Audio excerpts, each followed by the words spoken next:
The Odyssey of Homer.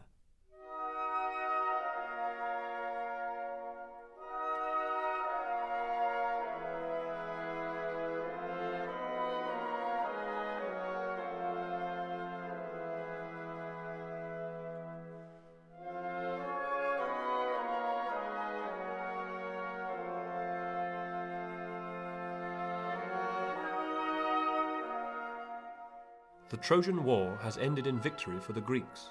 Yet, after the passage of many years, Odysseus has not returned to Ithaca, his kingdom, and his fate is unknown. His wife Penelope is beset by suitors eager to marry her and thus become king. They are convinced that Odysseus is dead. His son Telemachus, angered by the suitors' behavior, is yet powerless to prevent them. Now the goddess Athena descends from a council of the gods. She encourages Telemachus to go in search of his lost father. She also furnishes him with a ship and crew so that he may undertake this quest. Telemachus leaves in secret, his departure unknown even to his mother, and sails to Pylos. There, Nestor directs him onward to Sparta, where Menelaus rules with his consort Helen, Zeus's daughter, she whose beauty had first been cause of war. Telemachus is greeted lovingly by Menelaus, old comrade of Odysseus. Night draws on, and the household sleeps.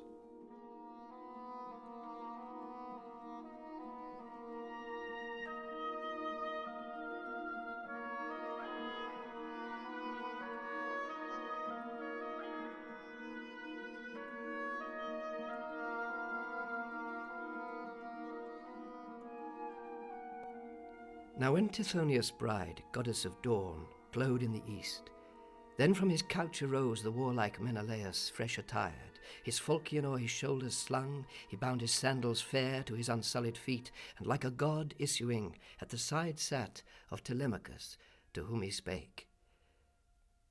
Hero, Telemachus, what urgent cause hath hither led thee to the land far famed of Lacedaemon or the spacious deep? Public concern or private? Tell me true. To whom Telemachus discreet replied, Atrides, Menelaus, prince renowned, new seeking of my sire I have arrived. My household is devoured, my fruitful fields are desolated, and my palace filled with enemies, who, while they mutual wage proud competition for my mother's love, my flocks continual slaughter, and my beeves.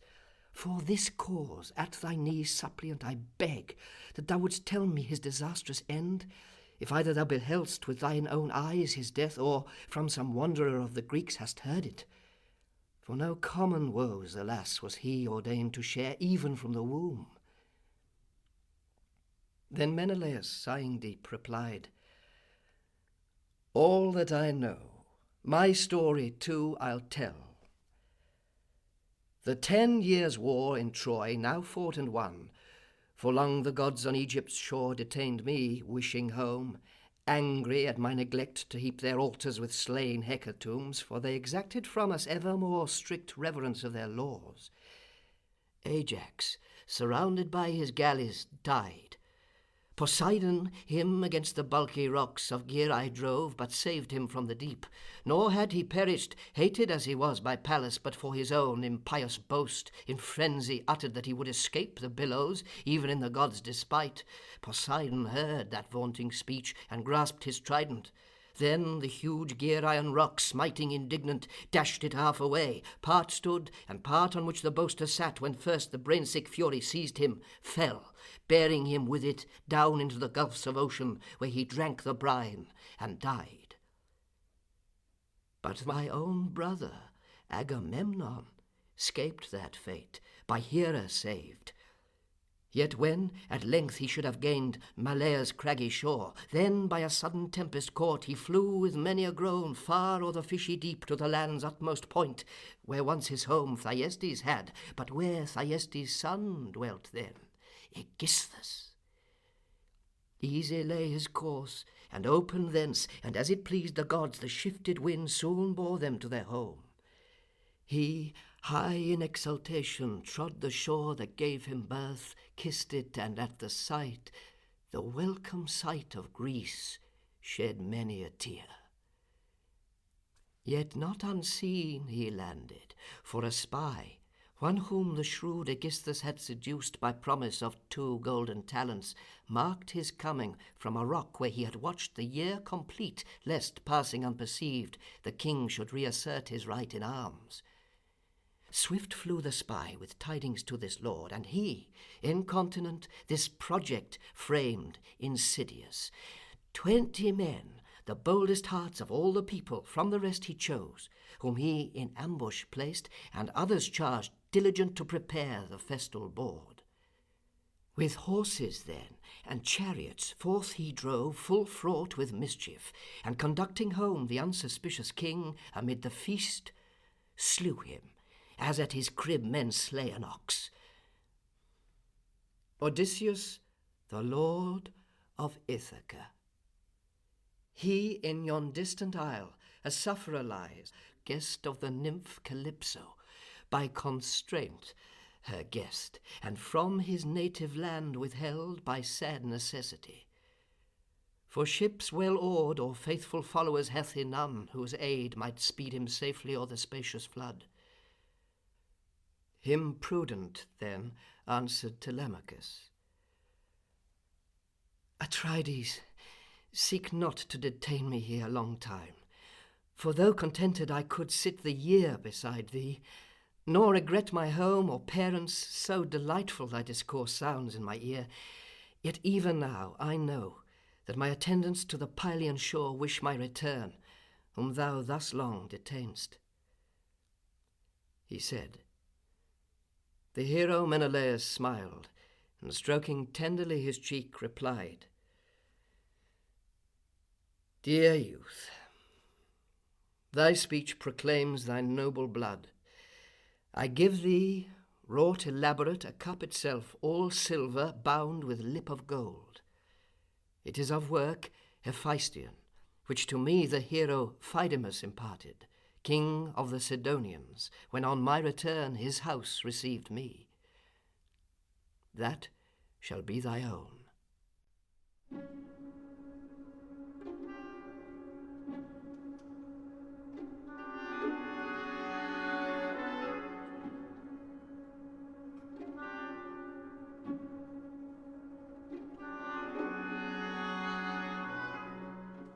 Meantime, before Odysseus' palace gate, the suitors sported with the quoit and spear on the smooth area, customary scene of all their strife and angry clamour loud. There sat Antinous and the godlike youth Eurymachus, superior to the rest and chiefs among them. Antinous then, much troubled, spake.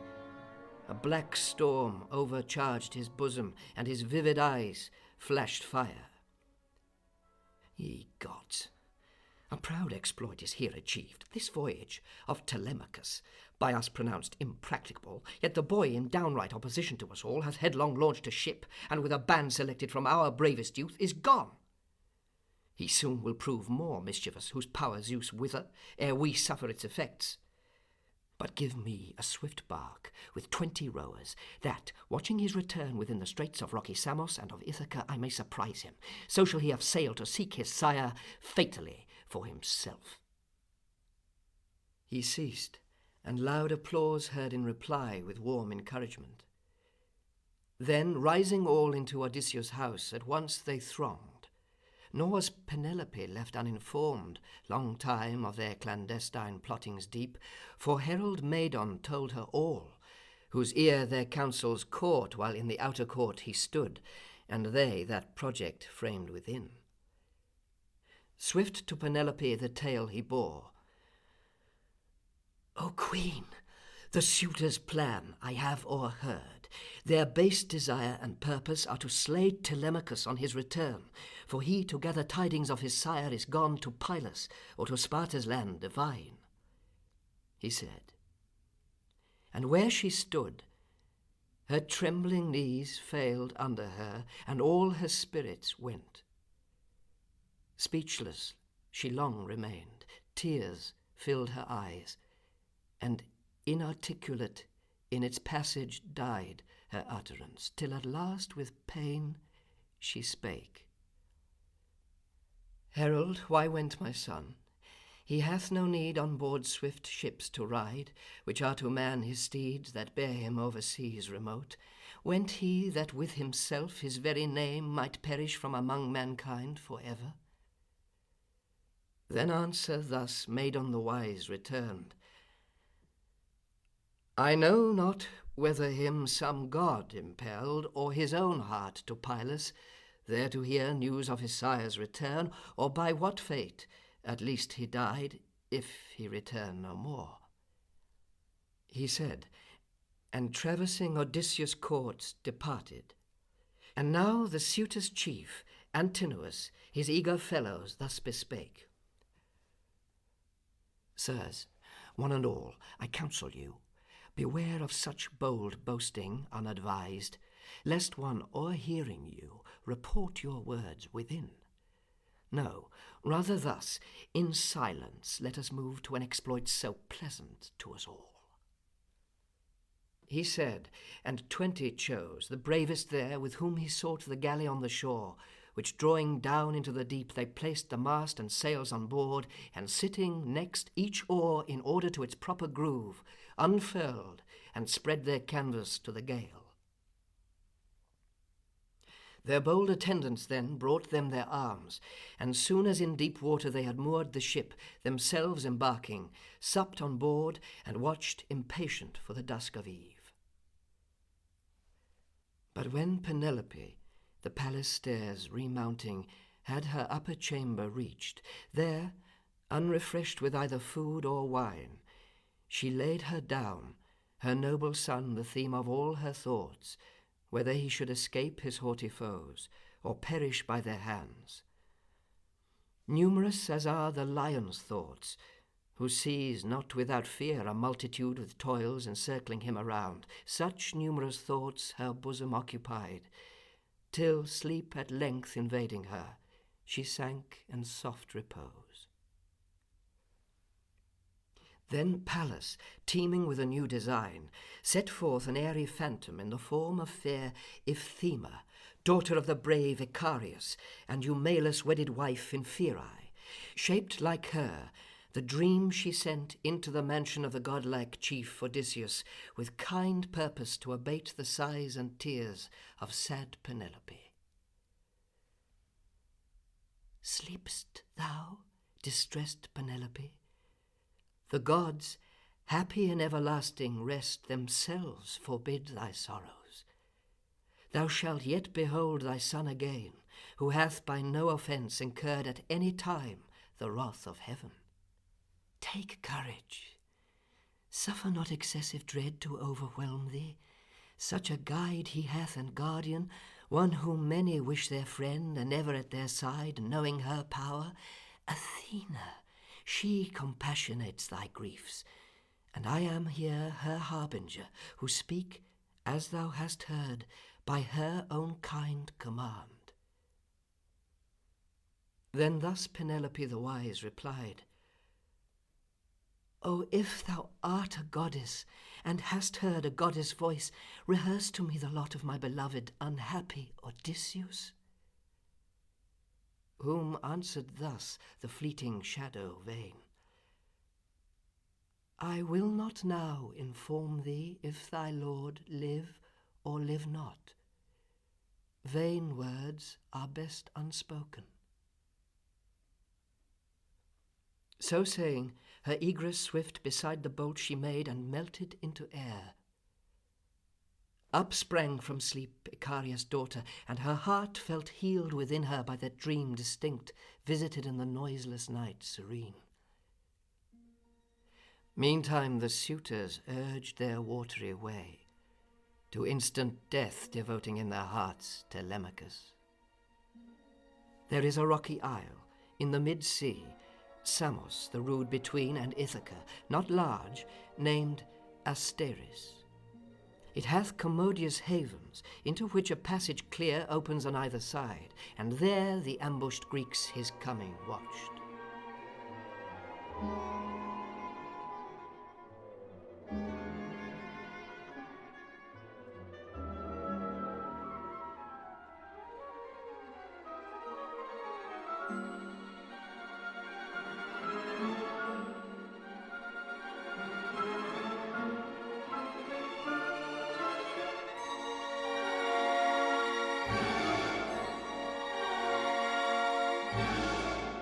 Dawn's goddess, from beside her glorious mate Tithonus now arose, light to dispense through earth and heaven, when the assembled gods in council sat, o'er whom, high thundering, presided mightiest of the powers above. Amid them, Pallas, on the numerous woes descanted of Odysseus, whom she saw with grief still prisoned in Calypso's isle. Zeus, Father, hear me, and ye other powers who live forever here. Be never king, henceforth to gracious acts inclined, humane or righteous, but let every sceptred hand rule merciless and deal in wrong alone. Since none of all his people whom he swayed with such paternal gentleness and love remembers now divine Odysseus more. He in yon distant isle a sufferer lies of hopeless sorrow, through constraint the guest still of the nymph Calypso, without means or power to reach his native shores again, alike of gallant barks and friends deprived, who might conduct him o'er the spacious deep. Nor is this all, but enemies combine to slay his son, ere yet he can return from Pylos, whither he hath gone to learn there, or in Sparta, tidings of his sire.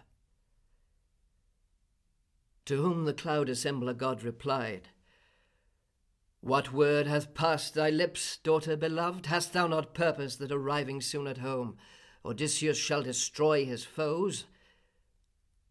Guide thou, Telemachus, for well thou canst, that he may reach secure his native coast, and that the suitors, baffled, may return. He ceased, and thus to Hermes spake, his son. Hermes, for thou art herald of our will at all times, to yon bright-haired nymph convey our fixed resolve, that brave Odysseus thence depart, unaccompanied by god or man.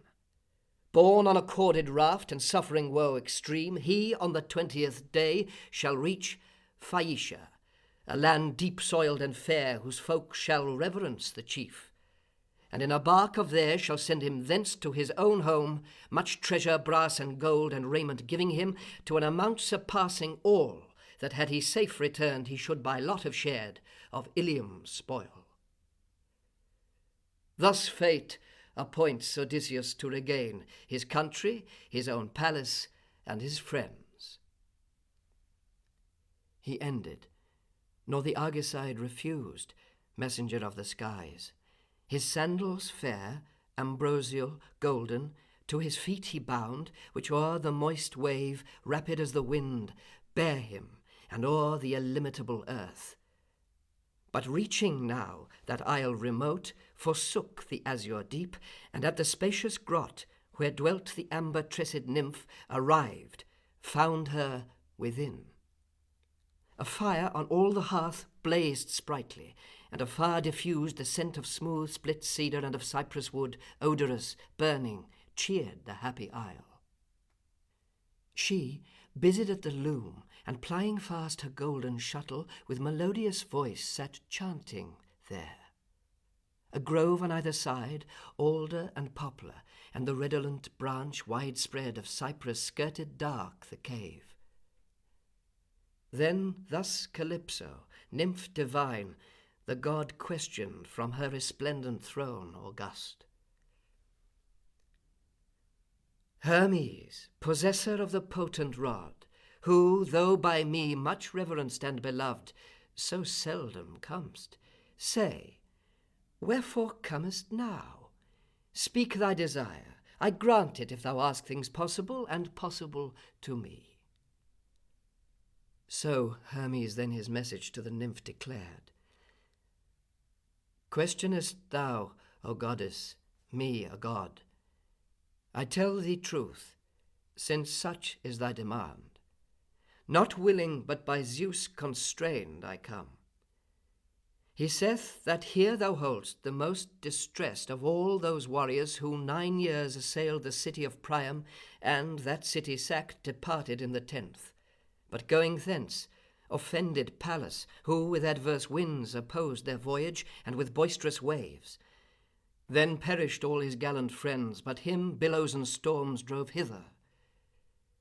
Zeus commands that thou dismiss him hence without delay, for fate ordains him not to perish here from all his friends remote, but he is doomed to see them yet again, and to arrive at his own palace in his native land. He said. Divine Calypso at the sound shuddered, and in winged accents thus replied, Ye are unjust, ye gods, and envious, past all others, grudging if a goddess take a mortal man openly to her arms. But since no deity may the designs elude or controvert of Zeus supreme, hence with him o'er the barren deep, if such the sovereign's will, and such his stern command. Then Hermes thus, the messenger of heaven, act as thou sayest, fearing the frown of Zeus, lest if provoked he spare not even thee. So saying, the dauntless Argoside withdrew, and she, Zeus's mandate heard, all graceful went seeking the brave Odysseus. On the shore she found him seated. Tears succeeding tears deluged his eyes, while, hopeless of return, life's precious hours to eating cares he gave continual, with the nymph now charmed no more.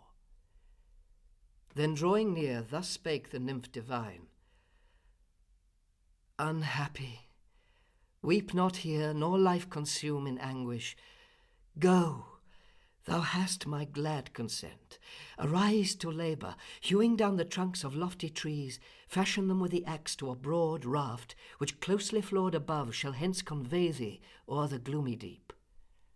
Bread, water, and the red grape's cheering juice myself will put on board, which shall preserve thy life from famine. I will also give new raiment for thy limbs, and will dispatch winds after thee to waft thee home unharmed, if such the pleasure of the gods who dwell in yonder boundless heaven, superior far to me in knowledge and in skill to judge.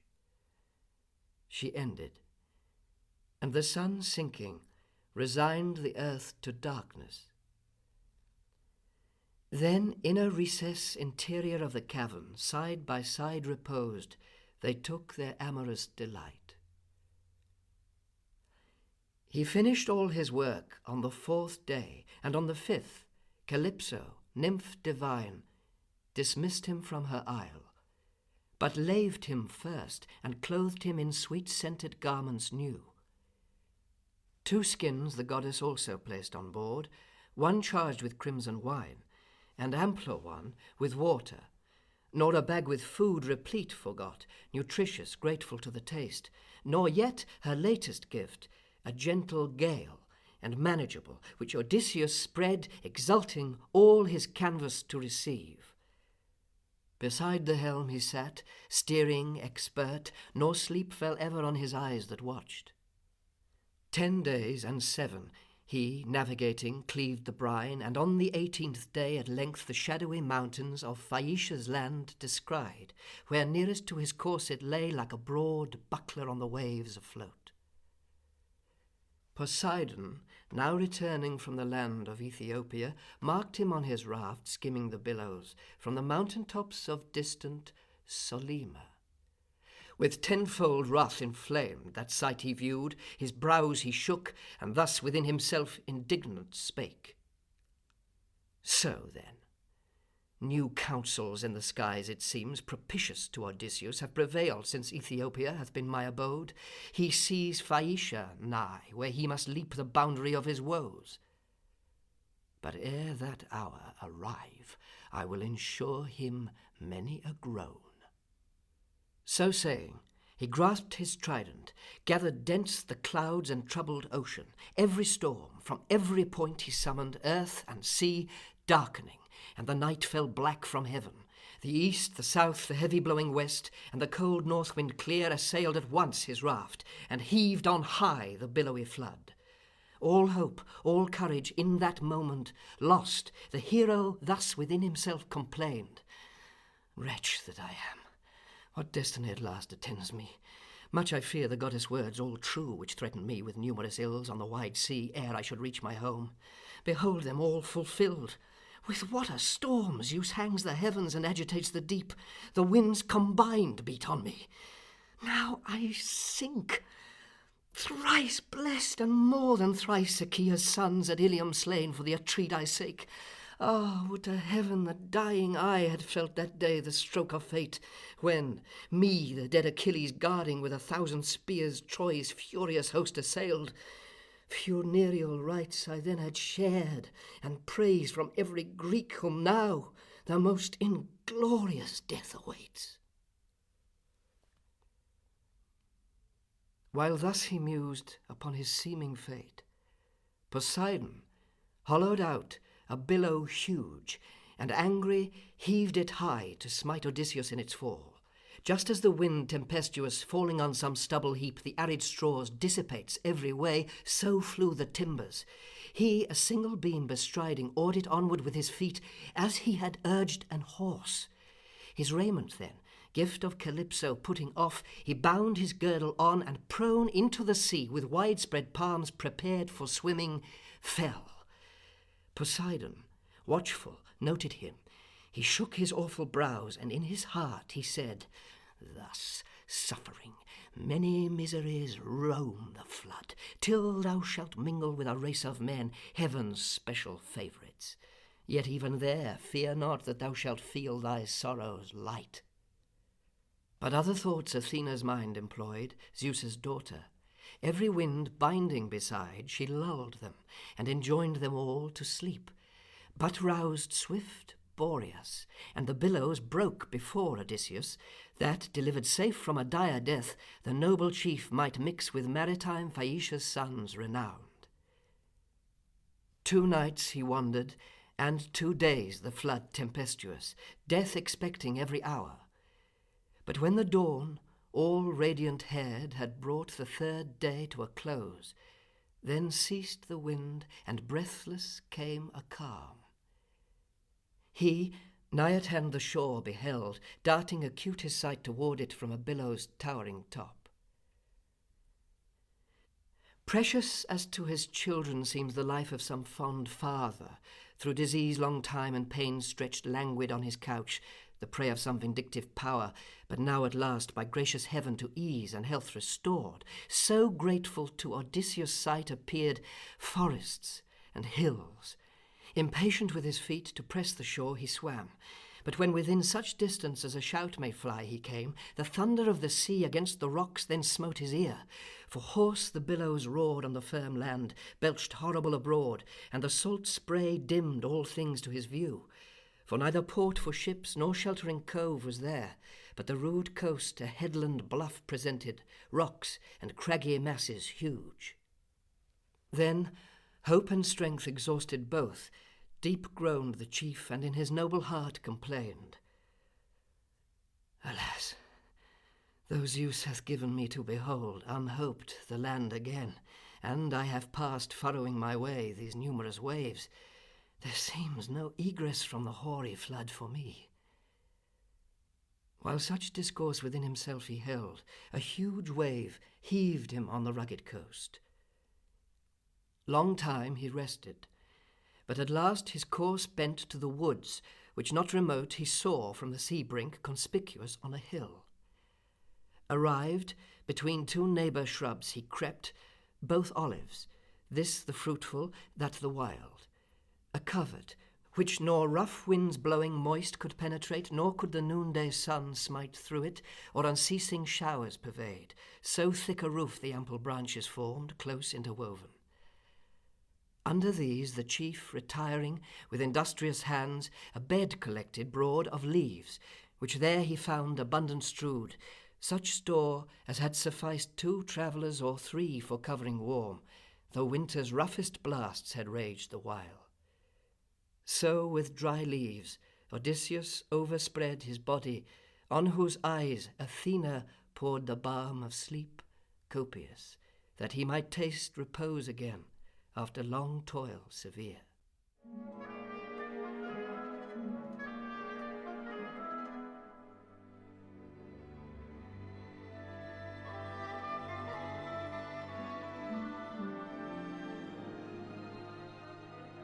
There then the noble sufferer lay, by sleep oppressed and labour. Meantime, Pallas sought the populous city of Phaeacia's sons. She sought the sumptuous chamber where, in form and feature perfect as the gods, the young Nausicaa, daughter of the king, reposed. Soft as a breathing air, she stole toward the royal virgin's couch, and at her head standing, addressed her. Daughter she appeared of Dymas, famed for maritime exploits, her friend and her coeval. So disguised, cerulean-eyed Athena thus began. The dawn appearing, let us to the place of washing, where thy workmate I will be for speedier riddance of thy task, since soon the days of thy virginity shall end. For thou art wooed already by the prime of all Phaeacia, country of thy birth. Come then, solicit at the dawn of day thy royal father, that he send thee forth with mules and carriage for conveyance hence of thy best robes, thy mantles, and thy zones. Now came the rosy-fingered dawn, whose rays awakened fair Nausicaa. She her dream remembered, wondering, and her parents sought, anxious to tell them. Them she found within. Sir, wilt thou lend me of the royal wains a sumpter carriage? For I wish to bear my costly clothes, but sullied and unfit for use at present, to the riverside. It is but seemly that thou shouldst prepare thyself to consultation with the chiefs of all Phaeacia, clad in pure attire, and my own brothers 5 who dwell at home, 2 wedded and the rest of age to wed, are all desirous, when they dance, to wear raiment new bleached, all which is my concern. So spake Nausicaa, for she dared not name her own glad nuptials to her father's ear, who, conscious yet of all her drift, replied, I grudge thee neither mules, my child, nor aught that thou canst ask beside. Go, and my train shall furnish thee a sumpter carriage forth, high-built, strong-wheeled, and of capacious size. So saying, he issued his command, whom quick his grooms obeyed. They in the court prepared the sumpter carriage and adjoined the mules. And now the virgin from her chamber, charged with raiment, came, which on the car she placed, and in the carriage chest meantime the queen, her mother, viands of all kinds disposed, and filled a skin with wine. Nausicaa rose into her seat, but ere she went received a golden cruse of oil from the queen's hand for unction of herself and of her maids. At the delightful rivulet arrived, where those perennial systems were prepared with purest crystal of the fountain fed profuse, sufficient for the deepest stains. Loosing the mules, they drove them forth to browse on the sweet herb beside the dimpled flood. The carriage, next lightening, they bore in hand the garments down to the unsullied wave, and thrust them heaped into the pools, their task dispatching brisk, and with an emulous haste. When they had all purified, and no spot could now be seen or blemish more, they spread the raiment orderly along the beach where dashing tides had cleansed the pebbles most. And laving next and smoothing o'er with oil their limbs, all seated on the river's bank, they took repast, leaving the garments stretched in noonday fervour of the sun to dry. Their hunger satisfied, at once arose the mistress and her train, and putting off their head attire, played wanton with the ball, the princess singing to her maids the while. The princess then, casting the ball toward a maiden of her train, erroneous threw and plunged it deep into the dimpling stream. All shrieked. Odysseus, at the sound, awoke, and, sitting, meditated thus the cause. Ah me, what mortal race inhabit here? So saying, divine Odysseus from beneath his thicket crept, and from the leafy wood a spreading branch plucked forcibly, designed a decent screen effectual, held before. Him foul with sea foam, horror-struck, they viewed, and o'er the jutting shores fled, all dispersed. Nausicaa alone fled not. For her Pallas courageous made, and from her limbs by power divine all tremor took away. Then gentle thus and well advised he spake. O Queen, thy earnest suppliant I approach. Art thou some goddess, or of mortal race? But, O Queen, pity me, who, after long calamities endured, of all who live, thee first approach, nor mortal know beside of the inhabitants of all the land. Show me your city. Give me, although coarse, some covering, if coarse covering thou canst give, and may the gods thy largest wishes grant, house, husband, concord, for all the gifts of heaven, more precious none I deem than peace twixt wedded pair, and union undissolved. To whom Nausicaa the fair replied, Since, stranger, neither base by birth thou seemst nor unintelligent, but Zeus the king Olympian gives to good and bad alike prosperity according to his will, and grief to thee which thou must patient bear. Now therefore at our land and city arrived, nor garment thou shalt want, nor aught beside, due to a suppliant guest like thee forlorn. I will both show thee where our city stands, and who dwell here. Phaeacia's sons possess this land, but I am daughter of their king, the brave Alcinous, on whose sway depends for strength and wealth the whole Phaeacian race. She said, and to her beauteous maidens gave instant commandment. My attendants, stay. Why flee ye thus, and whither, from the sight of a mere mortal? Seems he in your eyes some enemy of ours? The heart beats not, nor shall it beat hereafter, which shall come an enemy to the Phaeacian shores. So dear to the immortal gods are we.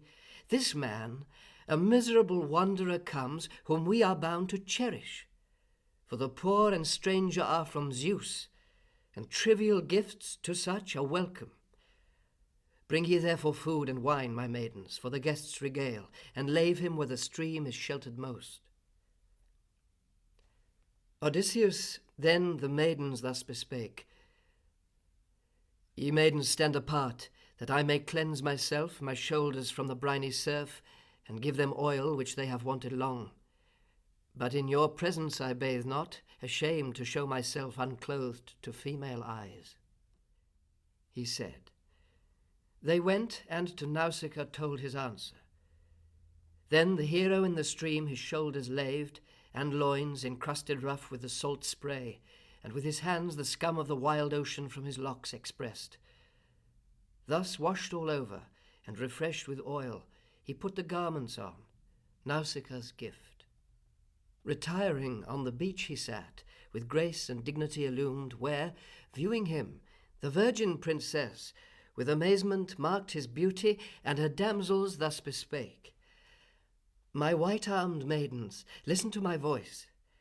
Not hated, sure, by all above, this man among Phaeacia's godlike sons arrives. At first I deemed him of plebeian sort, dishonourable, but he now assumes a near resemblance to the gods above. Give him, my maidens, food, and give him wine. She ended. They, obedient to her will, both wine and food, dispatchful placed and glad before Odysseus. He, rapacious, ate, toil-suffering chief, and drank, for he had lived from taste of aliment long time estranged. On other thoughts, meantime, intent, her charge of folded vestments neat the princess placed within the royal wain, then yoked the mules, and to her seat herself ascending, called Odysseus to depart, and thus she spake. Up, stranger, seek the city. I will lead thy steps toward my royal father's house, where all Phaeacia's nobles thou shalt see. So saying, she with her splendid scourge the mules lashed onward. They, the stream soon left behind, with even footsteps graceful smote the ground. But so she ruled them, managing with art the scourge, as not to leave afar, although following on foot Odysseus and her train. The sun had now declined, when in that grove renowned to Pallas sacred they arrived, in which Odysseus sat, and fervent thus sued to the daughter of Zeus, aegis armed. Daughter invincible of Zeus supreme, O hear me now, because when erst the mighty shaker of the shores, incensed, tossed me from wave to wave, thou heardst me not. Grant me, among Phaeacia's sons, to find benevolence and pity of my woes.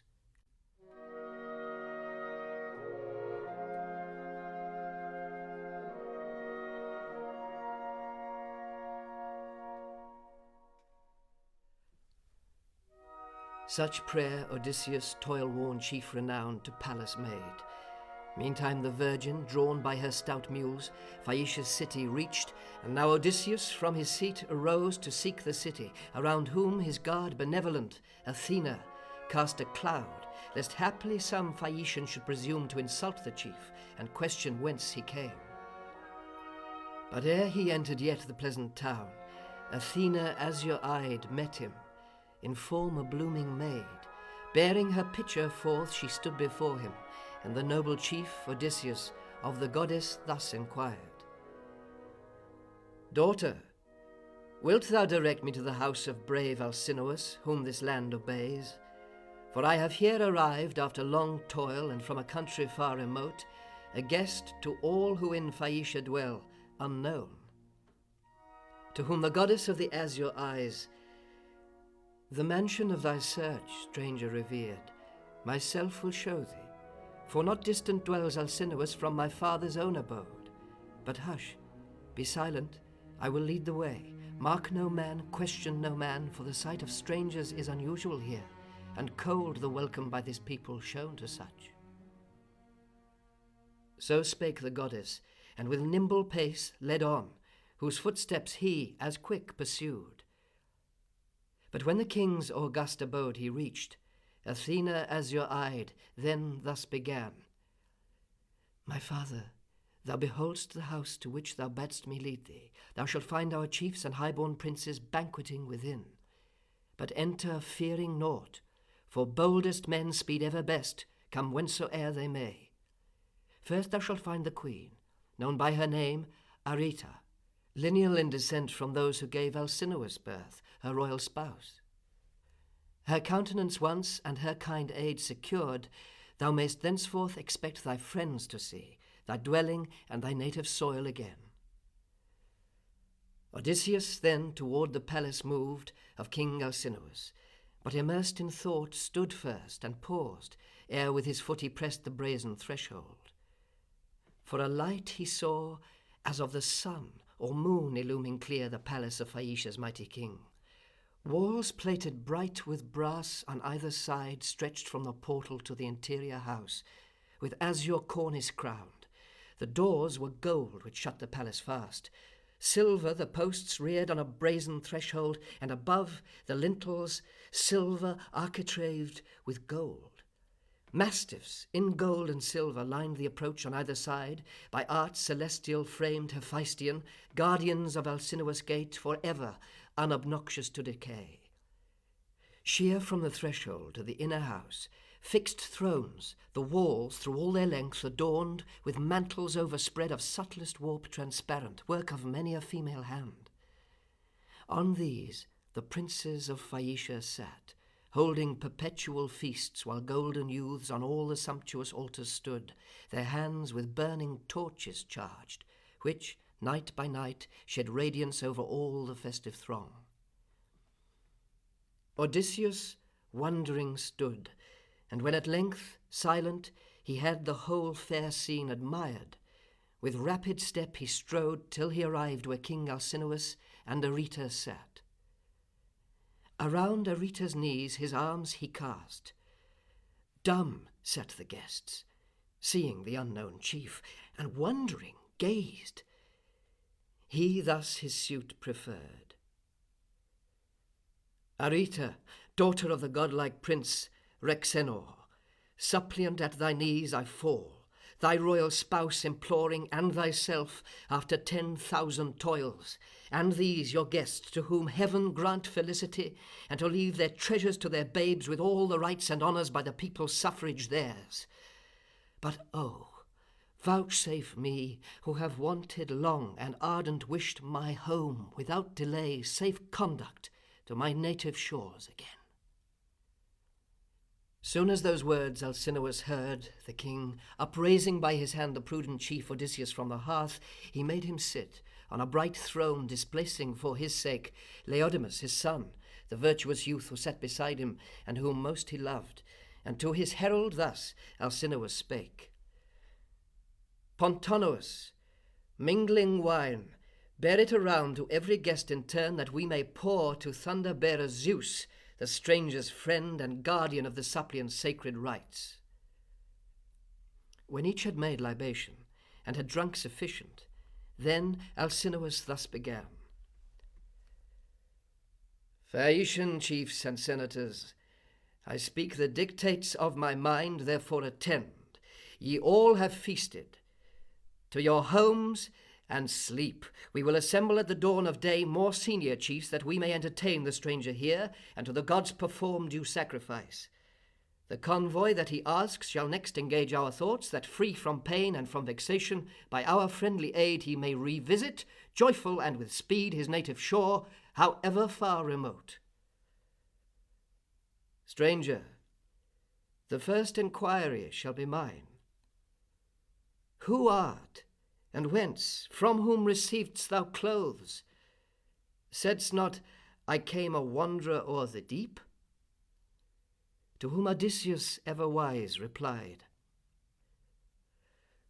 O king, the task were difficult to unfold in all its length the story of my woes, for I have numerous from the gods received, but I will answer thee as best I may. And then Odysseus told in brief the tale of all that chanced since he had left Calypso's isle 7 years her prisoner, until the storm Poseidon raised had cast him far away on Scheria's rocky shore, there to be found by Nausicaa the fair. He, ending, spake: Thus, though a prey to many sorrows, have I told thee truth. So spake Odysseus, to whom thus the king: I bear not, stranger, in my breast and heart causeless irascible, for at all times a temperate equanimity is best. And oh, I would to heaven that, being such as now thou art, and of one mind with me, thou wouldst accept my daughter, wouldst become my son-in-law, and dwell contented here. House would I give thee, and possessions too, were such thy choice. Else, if thou choose it not, no man in all Phaeacia shall by force detain thee. May Zeus himself forbid.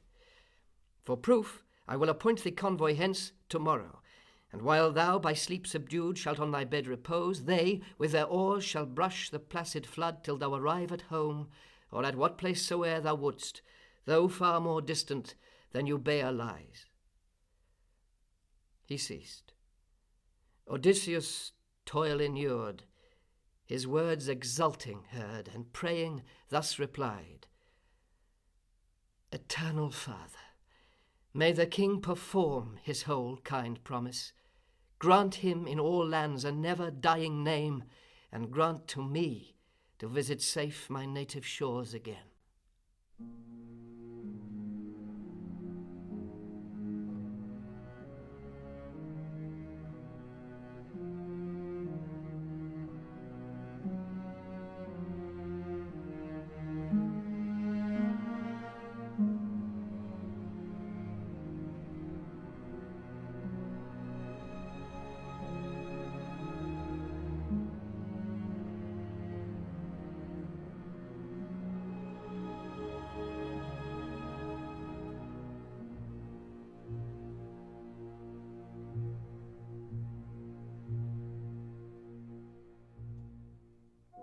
But when the rosy daughter of the dawn blushed in the east, then from his bed arose the sacred might of the Phaeacian king. Meantime, divine Athena, in the form of King Alcinous' herald, ranged the town, with purpose to accelerate the return of brave Odysseus to his native home, and thus to every chief the goddess spake: Phaeacian chiefs and senators, away, haste all to council on the stranger held, who hath of late beneath Alcinous' roof our king arrived, a wanderer o'er the deep, but in his form majestic as a god. So saying, she roused the people, and at once the seats of all the Senate court were filled with fast assembling throngs, no few of whom had marked Odysseus with admiring eyes. When therefore the assembly now was full, Alcinous them addressing thus began. Phaeacian chiefs and senators, I speak the dictates of my mind, therefore attend. This guest, unknown to me, hath wandering found my palace, either from the east arrived, or from some nation on our western side. Safe conduct home he asks, and our consent here wishes ratified, whose quick return be it our part as usual to promote. For at no time the stranger from what coast soe'er, who hath resorted to our doors, hath long complained of his detention here. Haste, draw ye down into the sacred deep a vessel of prime speed, and from among the people 52 youths select, approved the best. Then, lashing fast the oars, leave her, that at my palace ye may make short feast, for which myself will all provide. Thus I enjoin the crew. But as for those of sceptred rank, I bid them all alike to my own board, that here we may regale the stranger nobly, and let none refuse. Call too Demodocus, the bard divine, to share my banquet, whom the gods have blessed with powers of song delectable unmatched by any, when his genius once is fired. And so the joyous feast was shared by all. Now when nor hunger more, nor thirst they felt, then came the muse and roused the bard to sing exploits of men renowned in Trojan war, for which Odysseus wept, veiling his face. The bard harmonious, having ceased his song, Alcinous called upon the youths Phaeacian to leap, to box, to wrestle, and to run in games competitive. Their contest ceased. Came blooming youths, all skilful in the dance, with footsteps justly timed, who smote at once the sacred floor. Odysseus, wonder-fixed, the ceaseless play of twinkling feet admired. Then, tuning his sweet chords, Demodocus a jocund strain began, his theme the loves of Ares and Cythera, chaplet crowned. That story told, of gods in amorous play entwined, Demodocus then sang once more of gods and men who fought far off on Troy's wide plain. Alcinous and his court loud praised the bard. Then to Demodocus Odysseus spake. Demodocus, I give thee praise above all mortals, for that either thee the muse Zeus's daughter teaches, or the king himself, Apollo.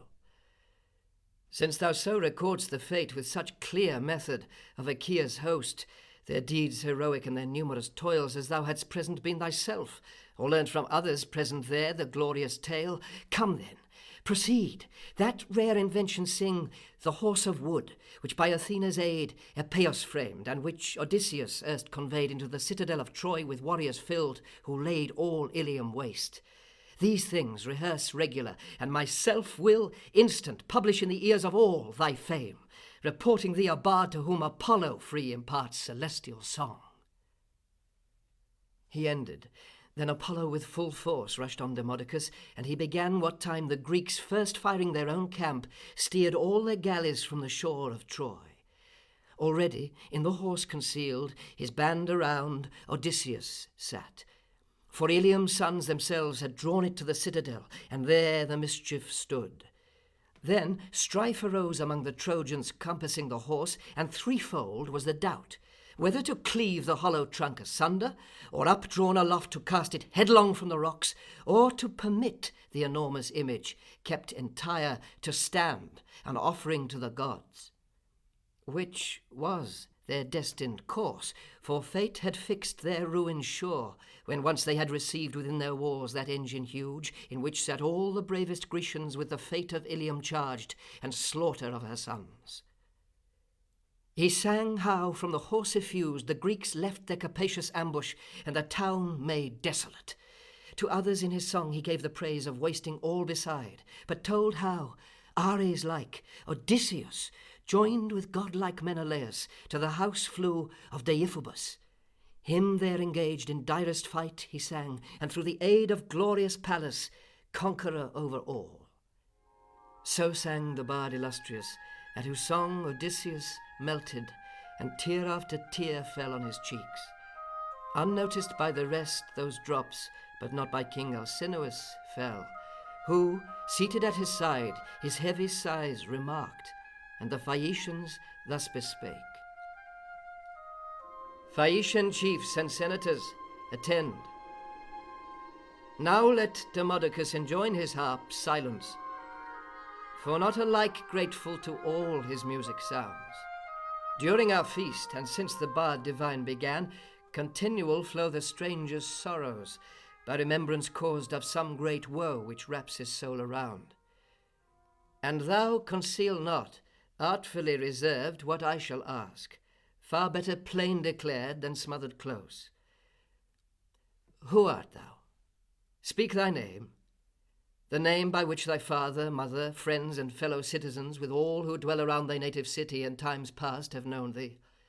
For of all things human none lives altogether nameless, whether good or whether bad, but every man receives, even in the moment of his birth, a name. Thy country, people, city, tell, the mark at which my ship's intelligence shall aim. But tell me truth and plainly. Where have been thy wanderings? In what regions of the earth hast thou arrived? What nations hast thou seen? What cities?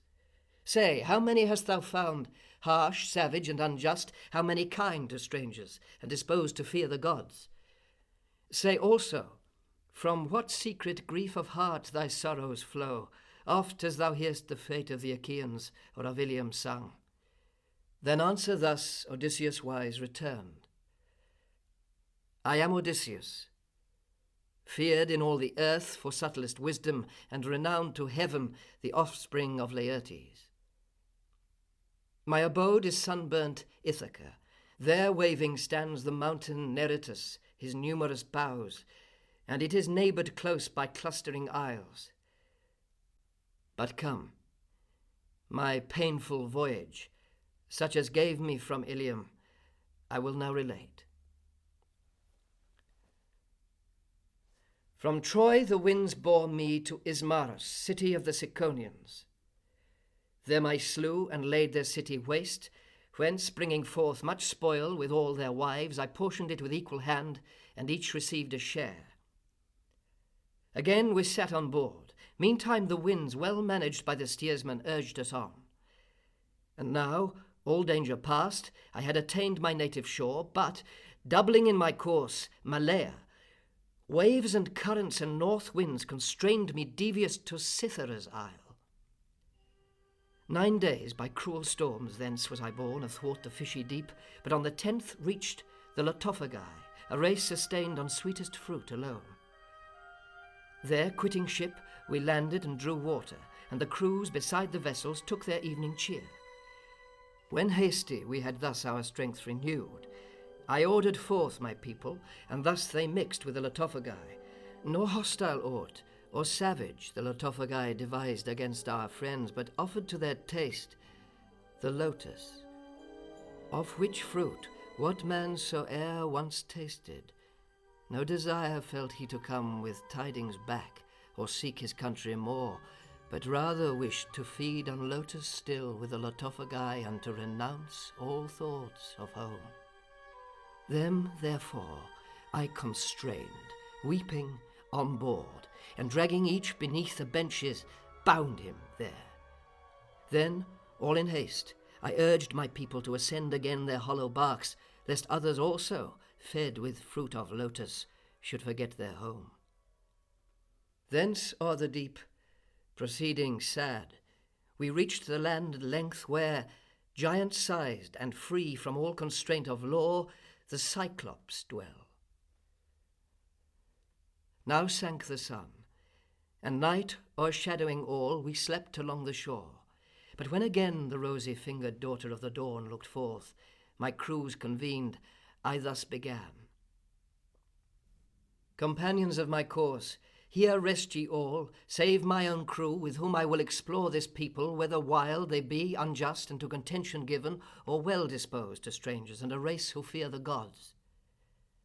Attaining soon that neighbour land, we found at its extremity, fast by the sea, a cavern, lofty and dark-browed above with laurels. In that cavern slumbering lay much cattle, sheep, and goats, and a broad court enclosed it, fenced with stones from quarries hewn, with spiry firs and oaks of ample bough. Here dwelt a giant, vast, who far remote his flocks fed solitary, converse none desiring, sullen, savage, and unjust. Monster in truth he was, hideous in form, resembling less a man by usual food sustained than some aspiring mountain crag, tufted with wood and standing all alone. Enjoining then my people to abide fast by the ship, which they should closely guard, I went, but not without a goatskin filled with sable wine, which I had erst received from Maron, offspring of Evanthes, priest of Lycaeus, guardian god of Ismarus. Charged with an ample goatskin of this wine I went, and with a wallet well supplied, but felt a sudden presage in my soul that, haply, with terrific force endued, some savage would appear, strange to the laws and privileges of the human race. Few steps conveyed us to his den, but him we found not. He, his flocks, pastured abroad. Then, kindling fire, we offered to the gods, and of his cheeses eating, patient sat till home he trudged from pasture. Charged he came with dry wood bundled, an enormous load, fuel by which to sup. Loud crashed the thorns which down he cast before the cavern's mouth, to whose interior nooks we trembling flew.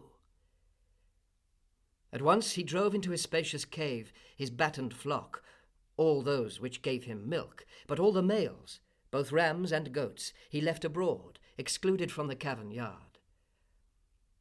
Upheaving next a rocky barrier, huge, he closed the cavern's mouth entire. His labours then performed, he kindled last his fuel, and discerning us, enquired, "Who are ye, strangers? From what distant shore roam ye the waters? Traffic ye, or bound to no one port wander, as pirates use at large the deep, exposing life themselves and enemies of all mankind beside?" He ceased. We, dashed with terror, heard the growl of his big voice, and viewed his form uncouth, to whom, though sore appalled, I thus replied, "Of Greece are we, and, bound from Ilium home, have wandered wide the expanse of ocean, sport for every wind, and driven from our course, have here arrived. So stood the will of Zeus, illustrious lord. Respect the gods, and us thy suitors. Suppliants are the care of Zeus the hospitable. He their wrongs resents, and where the stranger sojourns, there is he." I ceased, when answer thus he fierce returned, "Friend, either thou art fool, or hast arrived indeed from far, who biddest me fear the gods, lest they be wroth. The Cyclops little heeds Zeus, aegis armed, or all the powers of heaven. Our race is mightier far, nor shall myself through fear of Zeus's hostility abstain from thee or thine, unless my choice be such." He then, with arms extended, sprang toward my people, of whom, seizing two at once like whelps against his cavern floor, he dashed them, and their brains spread on the ground. These, piecemeal hewn, for supper he prepared, and, like a mountain lion, neither flesh nor entrails left, nor yet their marrowy bones. We, viewing that tremendous sight, upraised our hands to Zeus, all hope and courage lost. When thus the Cyclops had with human flesh filled his capacious belly, and had quaffed much undiluted milk, among his flocks outstretched immense, he pressed his cavern floor. Day sprang, when long-awaited dawn looked forth. Then, kindling fire, his flocks he milked in order, and her yeanling kid or lamb thrust under each. When thus he had performed his wonted task, Two seizing as before, he slew them for his next obscene regale. His dinner ended, from the cave he drove his fatted flocks abroad, moving with ease that ponderous barrier, and replacing it as he had only closed a quiver's lid. Then, hissing them along, he drove his flocks toward the mountain, and me left the while, deep ruminating how I best might take vengeance, and by the aid of Pallas win deathless renown. This counsel pleased me most. Beside the sheep-cut lay a massy club hewn by the Cyclops from an olive stock, green, but which dried should serve him for a staff. To us considering it, that staff appeared tall as the mast of a huge trading bark, impelled by 20 roars o'er the deep. Such seemed its length to us, and such its bulk. Part amputating, and whole fathoms length, I gave my men that portion, with command to shave it smooth. They smoothed it, and myself, shaping its blunt extremity to a point, seasoned it in the fire. Then, covering close the weapon, hid it under littered straw, for much lay scattered on the cavern floor. And now I bade my people cast the lot, who of us all should take the pointed brand and grind it in his eye when next he slept. The lots were cast, and 4 were chosen, those whom most I wished, and I was chosen 5th. At eventide he came, his fleecy flocks pasturing homeward, and compelled them all into his cavern, leaving none abroad, either through some surmise, or so inclined by influence, happily, of the gods themselves. The huge rock pulled into its place again at the cave's mouth. He, sitting, milked his sheep and goats in order, and a kid or lamb thrust under each. Thus, all his work dispatched, 2 more he seized, and to his supper fell. I then, approaching to him, thus addressed the Cyclops, holding in my hands a cup of ivy wood, well charged with ruddy wine. Lo, Cyclops, this is wine. Take this and drink after thy meal of man's flesh. Taste and learn what precious liquor our lost vessel bore. I ceased. He took and drank, and hugely pleased with that delicious beverage, thus inquired, Give me again, and spare not. Tell me too thy name, incontinent, that I may make requital, gratifying also thee. He ended, and received a second draught, like measure. Thrice I bore it to his hand, and foolish thrice he drank. But when the fumes began to play around the Cyclops' brain, with show of amity I thus replied, Cyclops, thou hast my noble name inquired, which I will tell thee. Give me in return the promised boon some hospitable pledge. My name is No Man. No man I am called at home, abroad, wherever I am known. So I, to whom he, savage, thus replied, No man, when I have eaten all his friends, shall be my last regale. Be that thy boon. He spake, and downward swayed, fell resupine, with his huge neck aslant. All-conquering sleep soon seized him. From his gullet gushed the wine, with human morsels mingled, many a blast sonorous issuing from his glutted maw. Then, thrusting far the spike of olive wood into the embers glowing on the hearth, I heated it, and cheered my friends the while, lest any should through fear shrink from his part. But when that stake of olive wood, though green, should soon have flamed, for it was glowing hot, I bore it to his side. Then all my aids around me gathered, and the gods infused heroic fortitude into our hearts. They, seizing the hot stake rasped to a point, bored his eye with it, and myself, advanced to a superior stand, twirled it about. So, grasping hard the stake pointed with fire, we twirled it in his eye. The bubbling blood boiled round about the brand. His pupils sent a scalding vapour forth that singed his brow, and all his eye roots crackled in the flame. The howling monster with his outcry filled the hollow rock, and I, with all my aids, fled terrified. He, plucking forth a spike from his burnt socket, mad with anguish, cast the implement all bloody far away. Then, bellowing, he sounded forth the name of every Cyclops dwelling in the caves around him on the wind-swept mountain tops. They at his cry, flocking from every part, circled his den, and of his ail inquired, "What grievous hurt hath harmed thee, Polyphemus?" Them answered Polyphemus from his cave, "O friends, I die, and no man gives the blow." To whom with accent winged his friends without, "If no man harms thee, but thou art alone, and sickness feelst, it is the stroke of Zeus, and thou must bear it. Yet invoke for aid the god Poseidon, sovereign of the floods." So saying, they went, and in my heart I laughed that by the fiction only of a name, slight stratagem, I had deceived them all. Then groaned the Cyclops, wrung with pain and grief, and fumbling, with stretched hands removed the rock from his cave's mouth, which done, he sat him down, spreading his arms athwart the pass to stop our egress with his flocks abroad. So dull, it seems, he held me, and so ill-advised. To me, thus meditating, this appeared the likeliest course. The rams well thriven were, thick-fleeced, full-sized, with wool of sable hue. These, silently, with osier twigs, on which the Cyclops, hideous monster, slept, I bound 3 in one leash. The intermediate rams bore each a man, whom the exterior 2 preserved, concealing him on either side.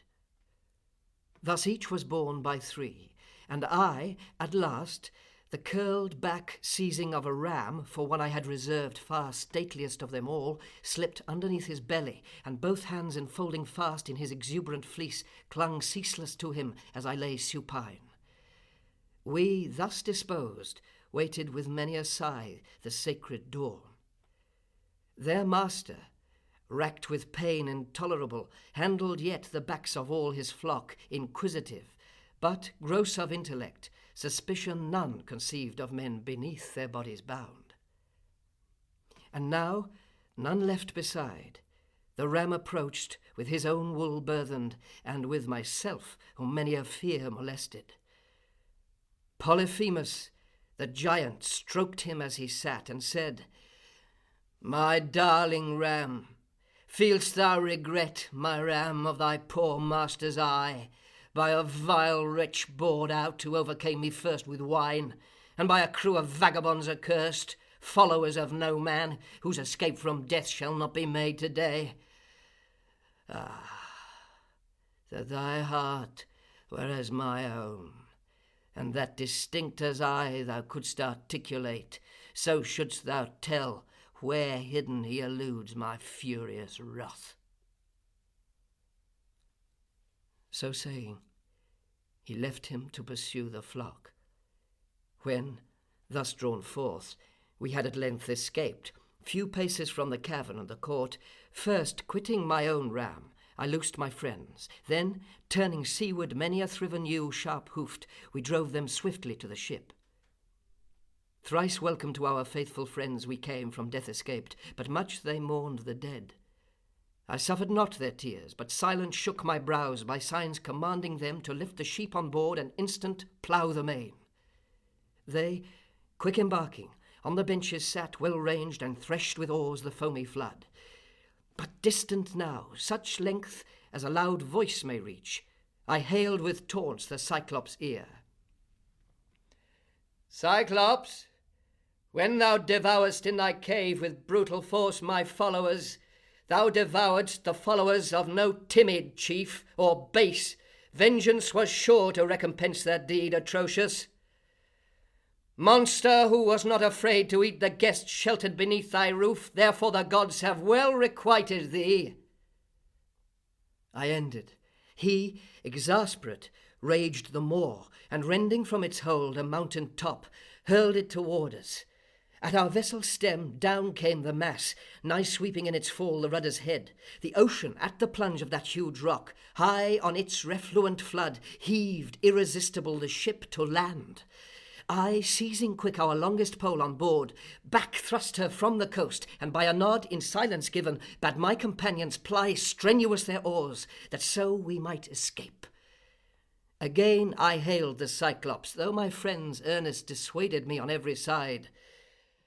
Cyclops, should any mortal man inquire to whom thy shameful loss of sight thou owest, say to Odysseus, city waster chief Laertes' son, native of Ithaca.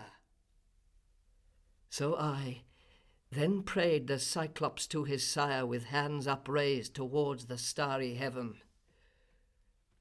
Hear, God of seas, Poseidon, azure-haired, if I indeed am thine, and if thou boast thyself my father, grant that nevermore Odysseus, leveller of hostile towers, Laertes' son of Ithaca the fair, behold his native home. But if his fate decree him yet to see his friends, his house, his native country, let him deep distressed return, and late, all his companions lost, indebted for a ship to foreign aid, and let affliction meet him at his door. He spake, and ocean's sovereign heard his prayer. Then lifting from the shore a stone of size far more enormous, o'er his head he whirled the rock, and his immeasurable force exerting all, dismissed it. Close behind the ship, nor distant from the rudder's head, down came the mass. The ocean at the plunge of such a weight, high on its refluent flood, tumultuous, heaved the bark well nigh to land. But when we reached the isle where we had left our numerous barks, and where my people sat watching with ceaseless sorrow our return, we thrust our vessel to the sandy shore, then disembarked, and of the Cyclops' sheep gave equal share to all. And when again the rosy-fingered daughter of the dawn looked forth, my people, anxious, I enjoined to climb their barks and cast the hawsers loose.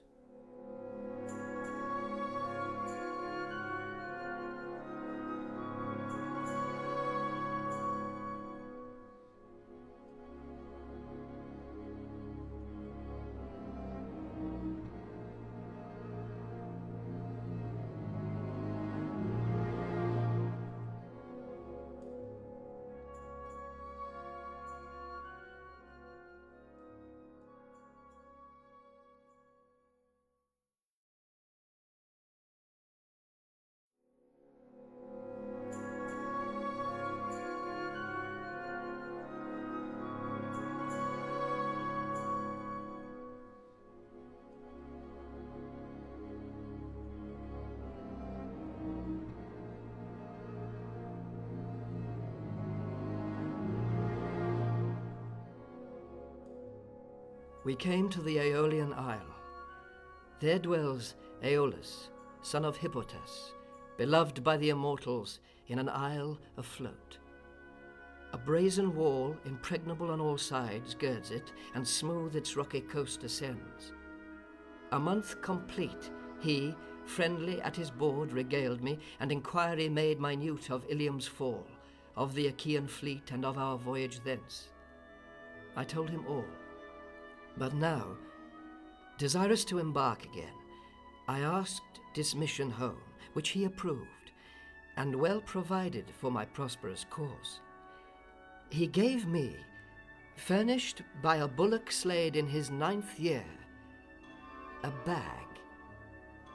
Every rude blast which from its bottom turns the deep, that bag imprisoned held. For him all ruling Zeus hath officed arbiter of all the winds, to rouse their force or calm them at his will. He gave me them on board my bark, so bound with silver twine that not a breath escaped, then ordered gentle Zephyrus to fill our sails propitious. Order vain, alas, so fatal proved the folly of my friends. 9 days continual, night and day we sailed, and on the 10th my native land appeared. But now, as I with watching and with toil slept on, my Ithacans in jealous greed, searching for gold, unloosed the charmed bag, and forth rushed all the winds in tempest dire. Blown back to the Aeolian isle, our hosts in rage now sent us empty-handed thence to risk once more our lives upon the briny flood. Next finding port in Laestrygonia, where men resemble more the giant race, their king Antiphatus attacked our boats and cast down on our fleet enormous stones. All perished there, save only those who served my galley, moored without the port. Proceeding thence, we sighed and roamed the ways, glad that we lived, but sorrowing for the slain. We came to the Aeaean Isle. There dwelt the awful Circe, goddess amber-haired, deep-skilled in magic song, sister by birth of the all-wise Aeetes.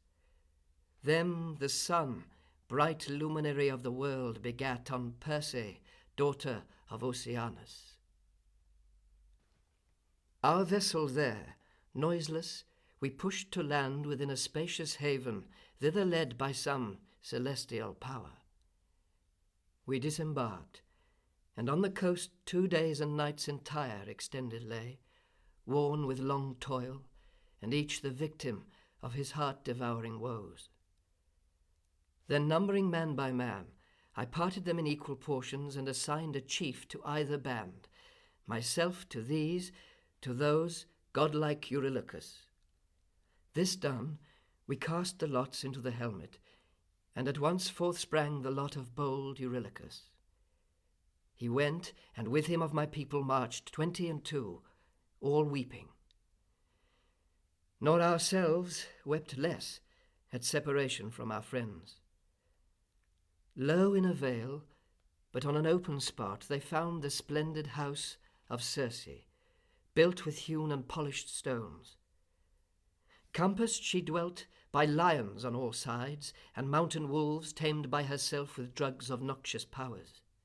And now, before the goddess gates arrived, they heard the voice of Circe, singing sweet within, while busied at the loom she wove an ample web immortal, such a work transparent, graceful, and of bright design, as hands of goddesses alone produce. The goddess opened wide her splendid gates and bade them in. They, heedless, all complied, all save Eurylochus, who feared a snare. She, introducing them, conducted each to a bright throne, then gave them Pramnian wine, with grated cheese, pure meal, and honey new, but medicated with her poisonous drugs their food, that in oblivion they might lose the wish of home. She gave them, and they drank. When, smiting each with her enchanting wand, she shut them in her sties. In head, in voice, in body, and in bristles, they became all swine, yet intellected as before, and at her hand were dieted alone with acorns, chestnuts, and the cornel fruit, food grateful ever to the grovelling swine. Back flew Eurylochus toward the ship, to tell the woeful tale. Struggling to speak, he then rehearsed to us the dreadful change. He ended. I my studded falchion huge athwart my shoulder cast, and seized my bow, then bade him lead me thither by the way himself had gone. But with both hands my knees he clasped, and in winged accents sad exclaimed, "My king, lead me not unwilling back, but leave me here, for confident I judge that neither thou wilt bring another thence, nor come thyself again. Haste, fly we swift with these, for we at least may yet escape." So he, to whom this answer I returned, "Eurylochus, abiding here, eat thou, and drink thy fill beside the sable bark. I go, necessity forbids my stay." So saying, I left the galley and the shore. But ere that awful vale entering, I reached the palace of the sorceress. A god met me, the bearer of the golden wand, Hermes. He seemed a stripling in his prime, his cheeks clothed only with their earliest down, for youth is then most graceful. Fast he locked his hand in mine, and thus familiar spake. Unhappy, whither, wandering o'er the hills, stranger to all this region, and alone goest thou? Thy people, they within the walls, are shut of Circe, where as swine close pent she keeps them. Comest thou to set them free? Yet hearken, I will disappoint her wiles, and will preserve thee. Take this precious drug. Possessing this, enter the goddess' house, boldly, for it shall save thy life from harm. Lo, I reveal to thee the cruel arts of Circe. Learn them. She will mix for thee a potion, and will also drug thy food with noxious herbs, but she shall not prevail by all her power to change thee, for the force superior of this noble plant, my gift, shall baffle her. Hear still what I advise. When she shall smite thee with her slender rod, with falchion drawn, and with death-threatening looks rush on her, she will bid thee to her bed, affrighted. Then beware, decline not thou her love, that she may both release thy friends, and may with kindness entertain thyself, but force her swear the dreaded oath of heaven, that she will other mischief none devise against thee, lest she strip thee of thy might, and quenching all thy virtue, make thee vile. So spake the Argicide, and from the earth that plant extracting, placed it in my hand, then taught me all its powers. Black was the root, milk-white the blossom, moly is its name. Within the vestibule arrived, where dwelt the beauteous goddess. Staying there my steps, I called aloud.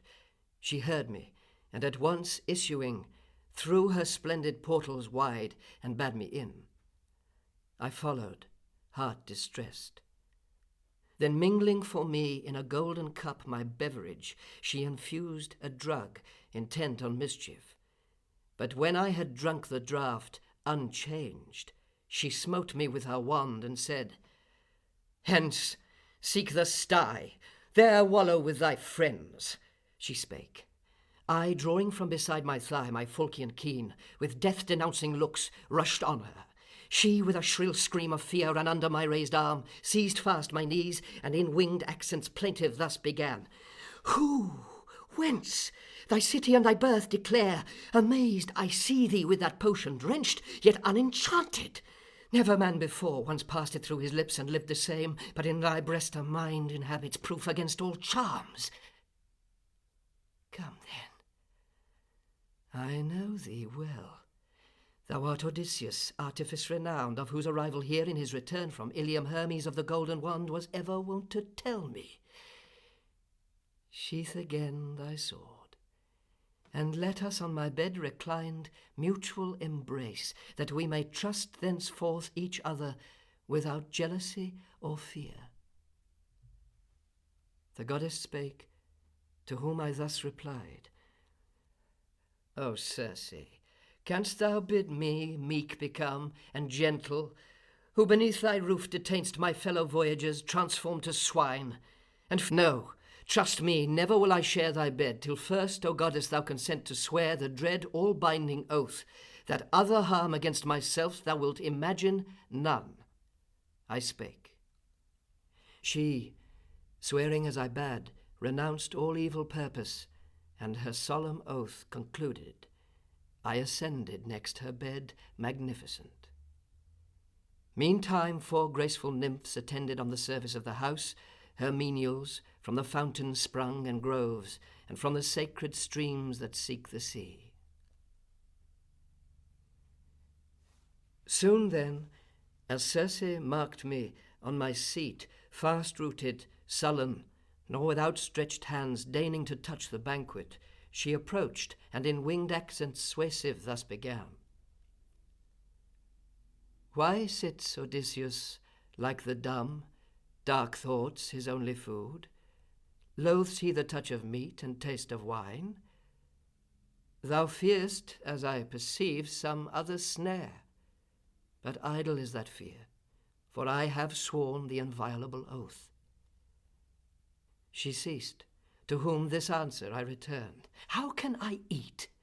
What virtuous man and just, O Circe, could endure the taste of wine or food, till he should see his prisoned friends once more at liberty? If then thy wish that I should eat and drink be true, produce my captive people. Let us meet again. So I.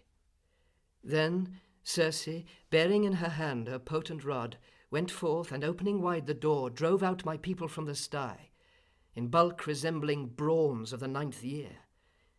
They stood before me, she through all the herd proceeding, with an unctuous antidote anointed each, and at the wholesome touch all shed the swinish bristles by the drug dread Circe's former magic gift produced. Restored at once to manhood, they appeared more vigorous far and sightlier than before. They knew me, and with grasp affectionate hung on my hand. Tears followed, but of joy, and with loud cries the vaulted palace rang. Even the awful goddess felt herself compassion, and approaching me began, Laertes' noble son, for wiles renowned, hence to the shore, and to thy gallant bark. First hail her safe aground, then, hiding all your arms and treasures in the caverns, come thyself again, and hither lead thy friends. So spake the goddess, and my generous mind persuaded. Thence repairing to the beach, I sought my ship. Arrived, I found my crew lamenting miserably, and their cheeks with tears bedewing ceaseless at her side. So they, at sight of me, dissolved in tears of rapturous joy, and each his spirit felt with like affections warmed, as he had reached just then his country, and his city seen, fair Ithaca, where he was born and reared. Then in winged accents tender thus they spake, Noble Odysseus, thy appearance fills our soul with transport such as we should feel arrived in safety on our native shore. Speak, say, how perished our unhappy friends? So they, to whom this answer mild I gave, Hail we our vessel first ashore, and hide in caverns all our treasures and our arms, then, hasting hence, follow me, and ere long ye shall behold your friends beneath the roof of Circe, banqueting and drinking wine abundant, for no dearth attends them there. So I, whom all with readiness obeyed. That night all feasted well. There then we dwelt the year complete, fed with delicious fare day after day, and quaffing generous wine. But when the year fulfilled, the circling hours their course resumed, and the successive months with all their tedious days were spent, my friends summoning me abroad thus greeted me. Sir, recollect thy country. If indeed the fates ordain thee to revisit safe that country and thy own glorious abode. So they, whose admonition I received, well pleased. Then all the day, regaled we sat at Circe's board, with savoury viands rare and quaffing richest wine. But when, the sun declining, darkness overshadowed all, then each within the dusky palace took customed repose, and to the goddess' bed, magnificent ascending, there I urged my earnest suit, which gracious she received. Laertes' noble son, Odysseus famed for deepest wisdom, dwell not longer here, thou and thy followers, in my abode, reluctant. But your next must be a course far different. Hence departing, ye must seek the dreary house of Hades and of dread Persephone, there to consult the seer Theban Tiresias, prophet blind, but blessed with faculties which death itself hath spared. To him alone of all the dead, hell's queen gives still to prophecy, while others flit mere forms, the shadows of what once they were. She spake, and by her words dashed from my soul all courage. Weeping on the bed I sat, reckless of life and of the light of day. But when, With tears and rolling to and fro, satiate, I felt relief. Thus I replied, O Circe, with what guide shall I perform this voyage, unperformed by living man? I spake, to whom the goddess quick replied, Brave Laertiades, let not the fear to want a guide distress thee. Once on board, your mast erected and your canvas white unfurled, sit thou. The breathing north shall waft thy vessel on. But when ye shall have crossed the broad expanse of ocean, and shall reach the oozy shore where grow the poplar groves and fruitless willows of Persephone, push thither through the gulfy deep thy bark, and landing, haste to Hades' murky abode. There, thrusting as I bid thy bark ashore, O hero, scoop the soil, opening a trench ell-broad on every side. Then pour around libation consecrate to all the dead, first milk with honey mixed, then luscious wine, then water, sprinkling last meal over all. Next, supplicate the unsubstantial forms fervently of the dead, vowing to slay, return to Ithaca in thy own house, and heifer barren yet, fairest and best of all thy herds, and to enrich the pile with delicacies such as please the shades. But in peculiar to Tiresias vow a sable ram, noblest of all thy flocks. When thus thou hast propitiated with prayer all the illustrious nations of the dead, next thou shalt sacrifice to them a ram and sable ewe, turning the face of each right towards Erebus, and look thyself meantime askance toward the river's course. Souls numerous soon of the departed dead will thither flock. Then strenuous urge thy friends, flaying the victims which thy ruthless steel hath slain, to burn them and to soothe by prayer illustrious Hades, dread Persephone. While this is done, thou seated at the fosse, falchion in hand, chase thence the airy forms afar, nor suffer them to approach the blood, till with Tiresias thou have first conferred. Then, glorious chief, the prophet shall himself appear who will instruct thee, and thy course delineate, measuring from place to place thy whole return athwart the fishy flood. While thus she spake, the golden dawn arose. Then, ranging the wide palace, I aroused my followers standing at the side of each. Up, sleep no longer, let us quick depart, for thus the goddess hath herself advised. Then thus to my assembling friends I spake. Ye think I doubt not of an homeward course, but Circe points me to the drear abode of Hades and Persephone, to consult the spirit of Tiresias, Theban seer.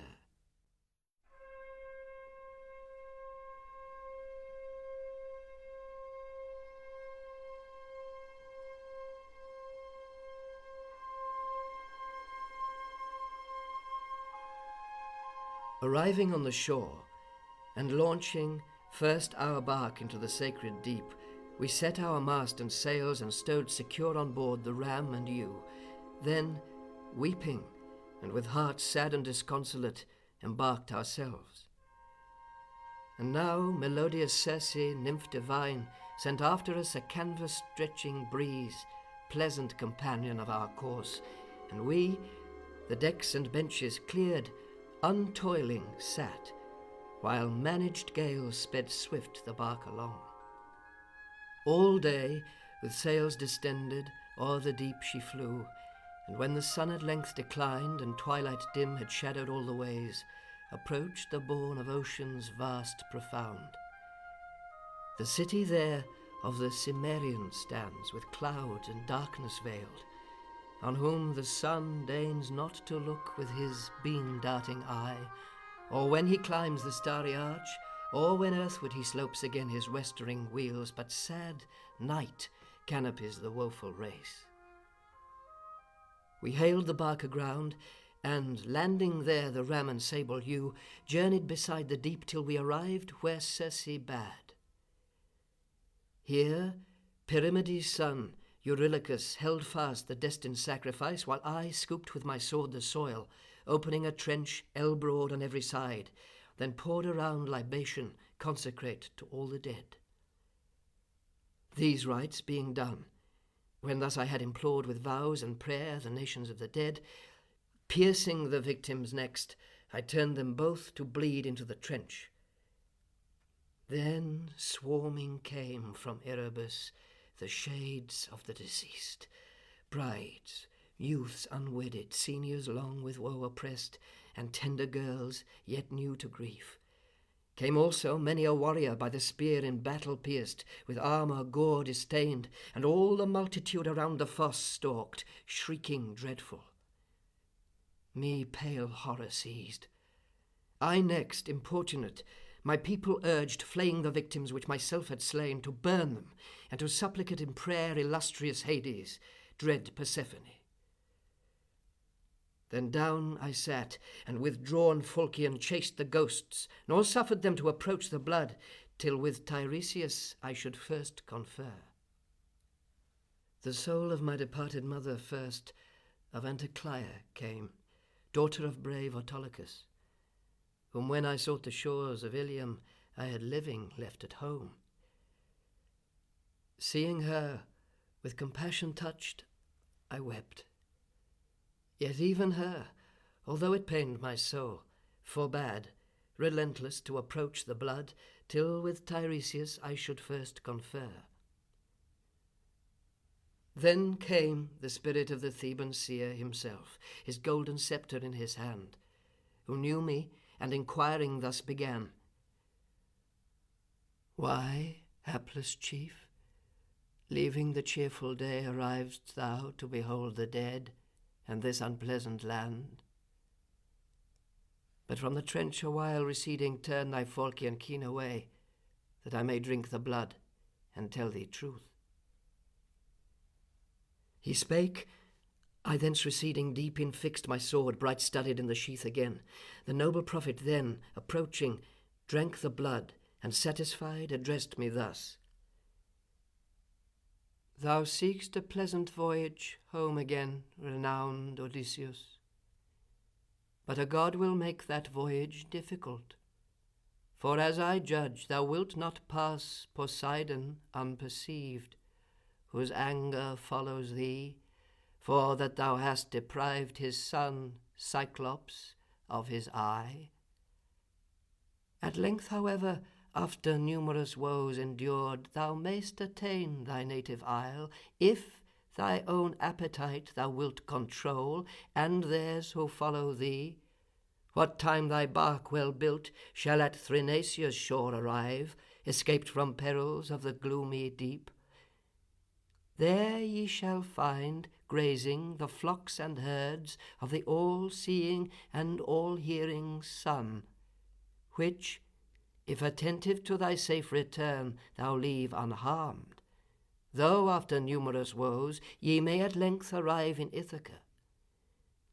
But if thou violate them, I denounce destruction on thy ship and all thy band, and though thyself escape, late shalt thou reach thy home, and hard-bested, in a strange bark, all thy companions lost.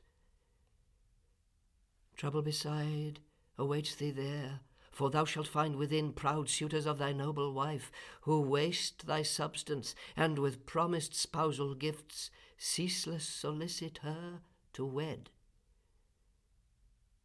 Yet well shalt thou avenge all their injurious deeds. That once performed, and every suitor slain, either by stratagem or face to face in thy own palace, bearing as thou goest a shapely oar, journey till thou hast found a people who the sea know not, nor eat food salted. They, trim galley crimson proud, have ne'er beheld, nor yet smooth-shaven oar, with which the vessel winged scuds o'er the waves. Well thou shalt know them. This shall be the sign. When thou shalt meet a traveller, who shall name the oar on thy broad shoulder borne a flail, there Deep in fixing it within the soil, worship the king of ocean with a bull, a ram, and a lascivious boar, then seek thy home again, and sacrifice at home an hecatomb to the immortal gods, adoring each duly and in his course. So shalt thou die, in peace a gentle death, remote from ocean. It shall find thee late, in soft serenity of age, the chief of a blessed people. I have told thee truth. When thus the spirit of the royal seer had his prophetic mind revealed, again he entered Hades' gates. But I, unmoved, still waited till my mother's shade approached. She drank the blood, then knew me, and in word winged with affection plaintive, thus began. My son, how hast thou entered still alive this darksome region? Difficult it is for living man to view the realms of death. She spake, to whom this answer I returned. My mother, me necessity constrained to Hades' dwelling, anxious to consult Theban Tiresias. For I have not yet approached Achaea, nor have touched the shore of Ithaca, but suffering ceaseless woe have roamed, since first in Agamemnon's train I went to combat with the sons of Troy. But speak, my mother, and the truth alone. What stroke of fate slew thee? Fell'st thou a prey to some slow malady, or by the shafts of Artemis the kind swiftly subdued? Speak to me also of my ancient sire, and of Telemachus, whom I left at home. The mind and purpose of my wedded wife declare thou also. Dwells she with our son, faithful to my domestic interests, or is she wedded to some chief of Greece? I ceased, when thus the venerable shade, Not so, she faithful still and patient dwells thy roof beneath, but all her days and nights devoting sad to anguish and to tears. Thy fortunes still are thine. Telemachus cultivates undisturbed thy land, and sits at many a noble banquet, such as well beseems the splendour of his princely state, for all invite him. At his farm retired thy father dwells, nor to the city comes for aught, nor bed, nor furniture of bed, furred cloaks, or splendid arras he enjoys, but with his servile hinds all winter sleeps in ashes and in dust at the hearth side. Me, neither the right-aiming archeress struck, the swiftly shooting Artemis, nor me distemper slew, my limbs by slow degrees but sure bereaving of their little life, but long regret, tender solicitude, and recollection of thy kindness past. These, my Odysseus, fatal proved to me. She said, I, ardent, wished to clasp the shade of my departed mother. Thrice I sprang toward her, by desire impetuous urged, and thrice she flitted from between my arms, light as a passing shadow or a dream.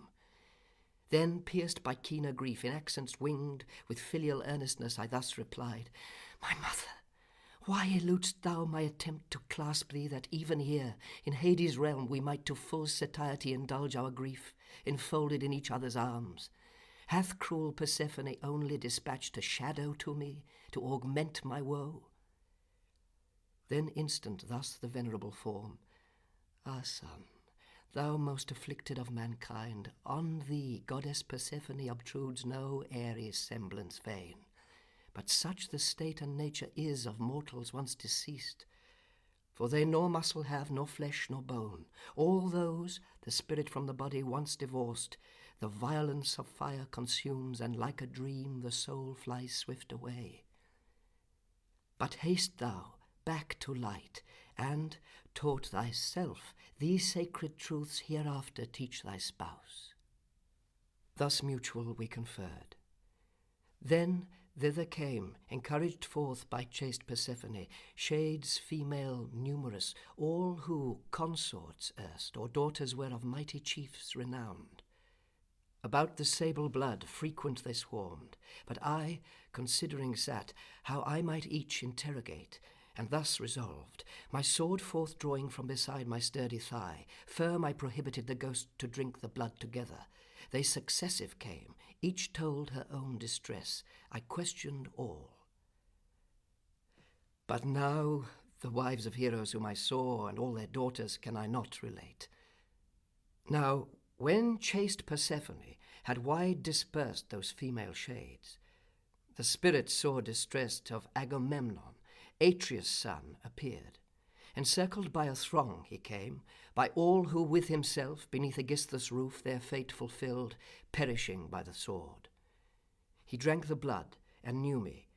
Shrill he wailed and querulous, tears trickling bathed his cheeks, and with spread palms, through ardour of desire, he sought to enfold me fast, but vigour none, or force, as erst his agile limbs informed. I, pity moved, wept at the sight, and him in accents winged by friendship thus addressed. Ah, glorious son of Atreus, king of men, what hand inflicted the all-numbing stroke of death on thee? Agamemnon thus replied. Odysseus, noble chief, Laertes' son, me foul Aegisthus slew.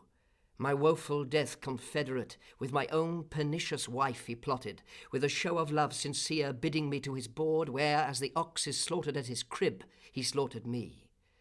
Such was my dreadful death. Carnage ensued continual of my friends slain all around, numerous as boars bright-tusked at nuptial feast, or feast convivial of some wealthy chief.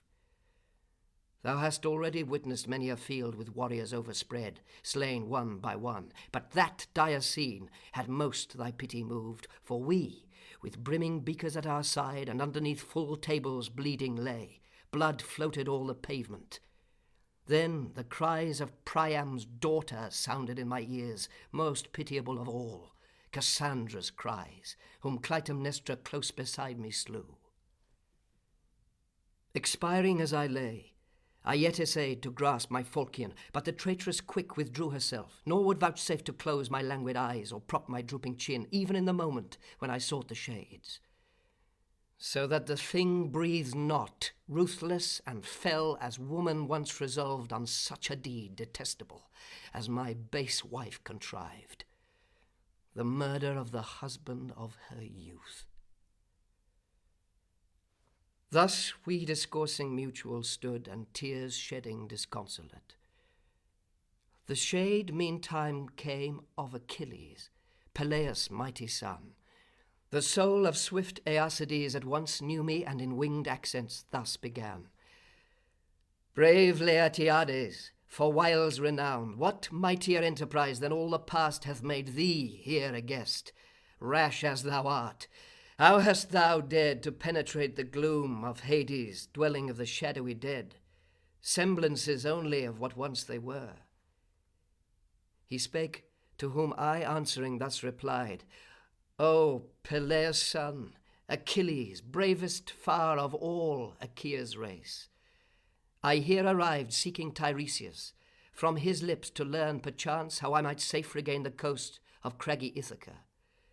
For tempest-tossed perpetual I have neither yet approached Achaea's shore, or landed on my own. But as for thee, Achilles, never man hath known felicity like thine, or shall, whom living we all honoured as a god, and who maintainst here resident supreme control among the dead. Indulge not then, Achilles, causeless grief that thou hast died. I ceased, and answer thus instant received. Renowned Odysseus, think not death a theme of consolation. I had rather live the servile hind for hire, and eat the bread of some man scantily himself sustained, than sovereign empire hold o'er all the shades. But come, speak to me of my noble boy. Proceeds he as he promised, brave in arms, or shuns he war?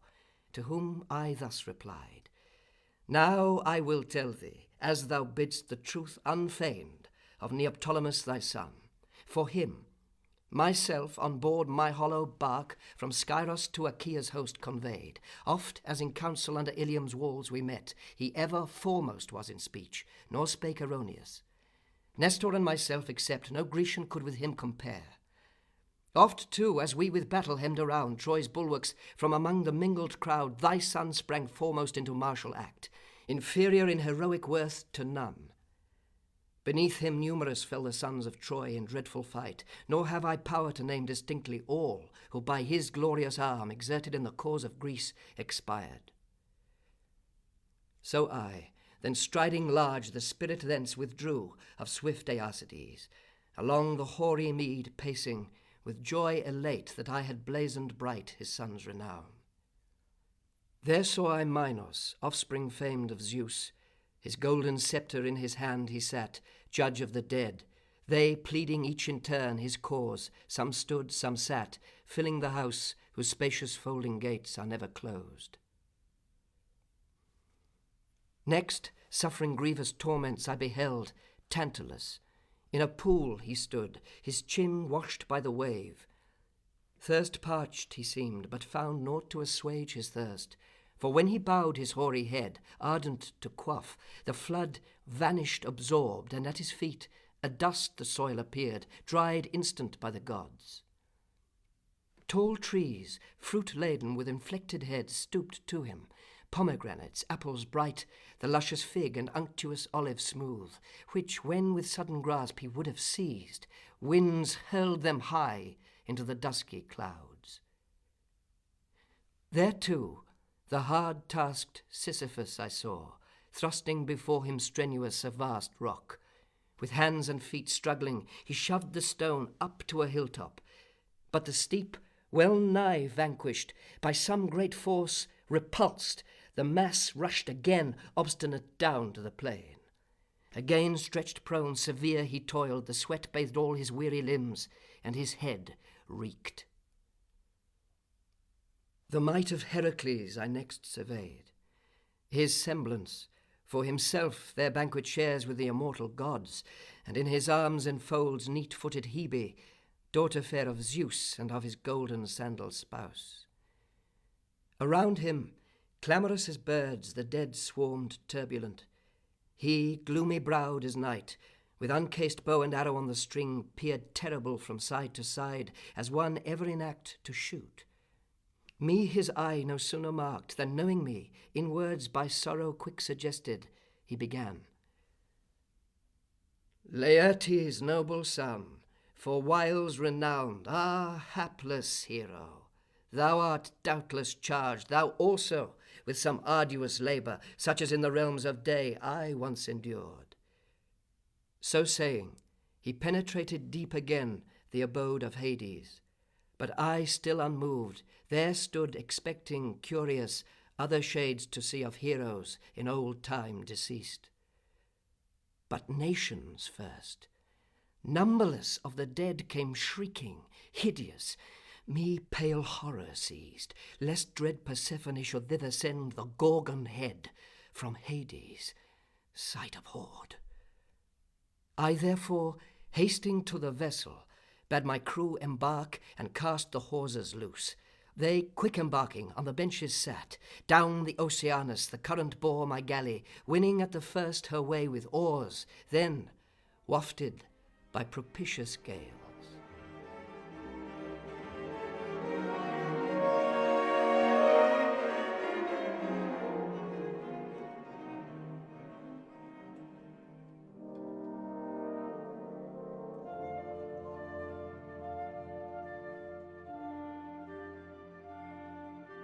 And now, borne seaward from the river stream of the Oceanus, we ploughed again the spacious deep, and reached the Aeaean Isle, where Tithon's bride the Dawn disports. Now our return from Hades Circe knew, and soon the beauteous goddess came to us, attended by her female train, who brought the wine rose-red and viands plenteous. Come, take ye food, drink wine, and on the shore all day regale, for ye shall hence again at dayspring o'er the deep. But I will mark myself your future course, nor uninformed leave you in aught, lest through some dire mistake, by sea or land, new miseries ye incur. The goddess spake, whose invitation kind we glad accepted. Thus we feasting sat till set of sun, and quaffing richest wine. But when the sun went down and darkness fell, my crew beside the hawsers slept, while me the goddess by the hand leading apart, first bade me sit, then seated opposite inquired minute of all that I had seen, and I from first to last recounted all. Then thus the awful goddess in return: "Thus far thy toils are finished. Now attend. Mark well my words, of which the gods will sure themselves remind thee in the needful hour.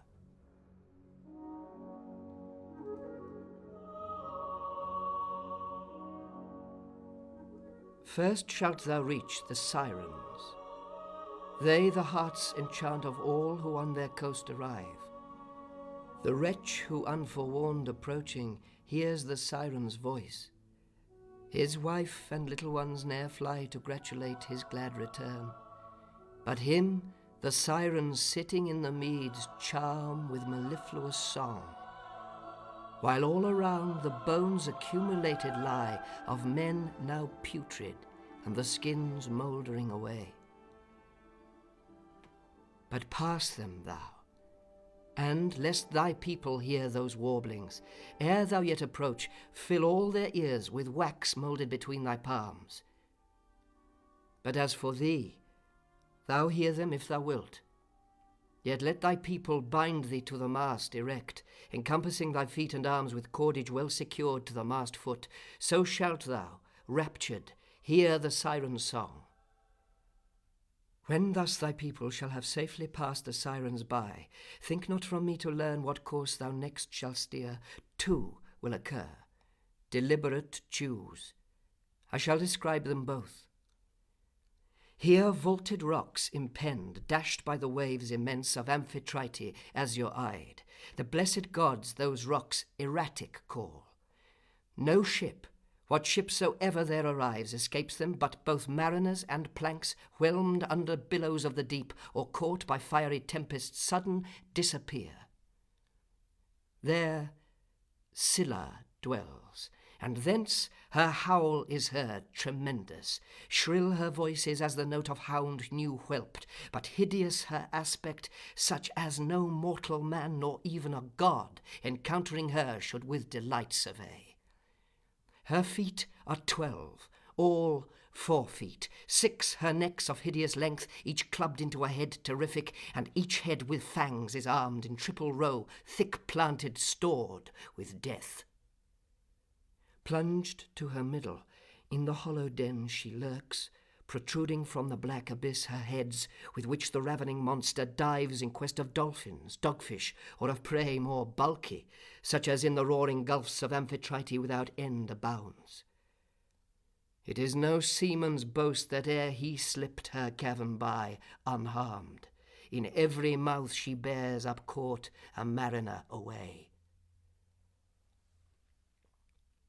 The other rock, Odysseus, thou shalt find humbler, a bowshot only from the first. On this a wild fig grows broad-leaved, and here Charybdis dire engulfs the sable flood. Each day she thrice disgorges, and each day thrice swallows it. Ah, well forewarned, beware what time she swallows, that thou come not nigh, for not Poseidon's self could snatch thee thence.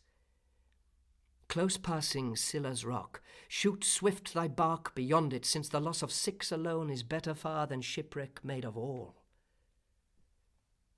Thou next shalt reach Thrinacia. There the herds and fatted flocks graze numerous of the sun. 7 herds, as many flocks of snowy fleece, 50 in each. They breed not, neither die, nor are they kept by less than goddesses, Lampetia fair, and Phaethusa, both by nymph Neaera to Hyperion born. If, anxious for a safe return, thou spare those herds and flocks, though after much endured, ye may at last your Ithaca regain. But shouldst thou violate them, I foretell destruction of thy ship and of thy crew, and though thyself escape, thou shalt return late in ill plight, and all thy friends destroyed. And now melodious Circe, nymph divine, sent after us a canvas-stretching breeze, pleasant companion of our course, and we, the decks and benches cleared, untoiling sat, while managed gales sped swift the bark along. Then with dejected heart thus I began. to all I speak, that whether we escape or perish, all may be at least forewarned. She bids us first avoid the dangerous song of the sweet sirens and their flowery meads. Me only she permits those strains to hear. But ye shall bind me with coercion strong of cordage well secured to the mast foot, and by no struggles to be loosed of mine. But should I supplicate to be released or give such order, then, with added cords, be it your part to bind me still the more.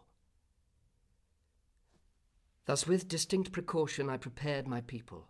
Rapid in her course meantime my gallant bark approached the Siren's isle, for brisk and favourable blew the wind. Then fell the wind suddenly, and serene a breathless calm ensued, while all around the billows slumbered, lulled by power divine. Up sprang my people, and the folded sails bestowing in the hold sat to their oars, which with their polished blades whitened the deep. I then, with edge of steel severing minute a waxen cake, chafed it and moulded it between my palms. Ere long the ductile mass grew warm, obedient to that ceaseless force and to Hyperion's all-pervading beams. With that soft lineament I filled the ears of my companions, man by man, and they, my feet and arms with strong coercion bound of cordage to the mast foot well secured. But when with rapid course we had arrived within such distance as a voice may reach, the sirens saw our gliding bark approach, and thus harmonious they began to sing. Odysseus, chief by every tongue extolled, Achaea's boast, O hither steer thy bark, here stay thy course, and listen to our lay. These shores none passes in his sable ship, till first the warblings of our voice he hear, then happier hence and wiser he departs. All that the Greeks endured, and all the ills inflicted by the gods on Troy we know all that passes on the boundless earth. So they, with voices sweet, their music poured melodious on my ear, winning with ease my heart's desire to listen. And by signs I bade my people instant set me free. But they incumbent rode, and from their seats Eurylochus and Perimedes sprang with added cords to bind me still the more. This danger passed, and when the siren's voice, now left remote, had lost its power to charm, then my companions, freeing from the wax their ears, delivered me from my restraint. The island left afar, soon I discerned huge waves and smoke, and horrid thunderings heard. All sat aghast. Forth flew at once the oars from every hand, and with a clash the waves smote all together. Checked, the galley stood by billow-sweeping oars, no longer urged, and I, throughout the bark, man after man, encouraged all, addressing thus my crew. We meet not now, my friends, our first distress. Come, then, pursue my counsel. Ye, your seat still occupying, smite the furrowed flood with well-timed strokes, that by the will of Zeus we may escape, perchance, this death secure. To thee, the pilot, thus I speak. My words mark thou, for at thy touch the rudder moves. This smoke and these tumultuous waves avoid. Steer wide of both, yet with an eye intent on yonder rock, lest unaware thou hold too near a course and plunge us into harm. So I, with whose advice all quick complied. But Scylla I as yet named not, that woe without a cure, lest terrified my crew should all renounce their oars and crowd below. Just then, forgetful of the strict command of Circe not to arm, I clothed me all in radiant armour, grasped 2 quivering spears, and to the deck ascended at the prow, expecting earliest notice there, what time the rock-bred Scylla should annoy my friends. But I discerned her not, nor could, although to weariness of sight the dusky rock I vigilantly explored. Thus many a groan heaving, we navigated sad the strait. For here stood Scylla, while Charybdis there with hoarse throat deep absorbed the briny flood. Oft, as she vomited the deluge forth, Like water cauldroned or a furious fire, the whirling deep all murmured, and the spray on both those rocky summits fell in showers. But when she sucked the salt wave down again, then all the pool appeared wheeling about within. The rock rebellowed, and the sea, drawn off into that gulf, disclosed to view the oozy bottom.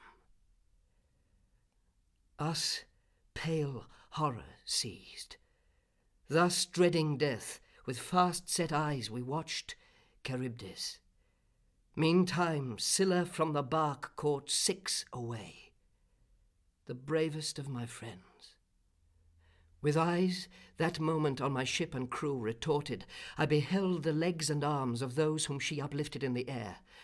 On me they called, my name, the last time pronouncing them in agony of heart.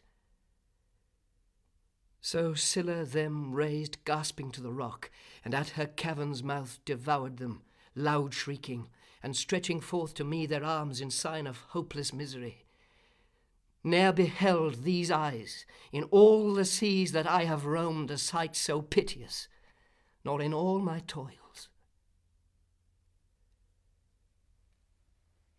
From Scylla and Charybdis dire escaped, we reached the noble island of the sun ere long, where bright Hyperion's beauteous herds, broad-fronted, grazed, and his well-battened flocks. Thus then to my companions sad I spake. Hear ye, my friends, come swear ye all a solemn oath that should we find an herd or numerous flock, none here shall either sheep or bullock slay, by appetite profane seduced, but shall the viands eat, content from which immortal Circe we received. I spake. They readily a solemn oath sware all, and when their oath was fully sworn, within a creek where a fresh fountain rose, they moored the bark, and issuing began brisk preparation of their evening cheer. But when nor hunger now nor thirst remained, unsated, recollecting then their friends by Scylla seized and at her cave devoured, they mourned, nor ceased to mourn them till they slept.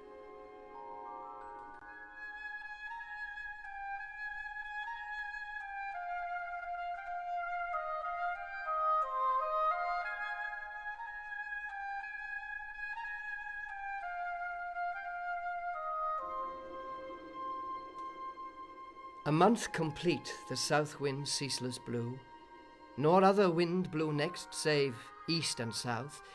Yet they, while neither food nor rosy wine failed them, the herds harmed not, through fear to die.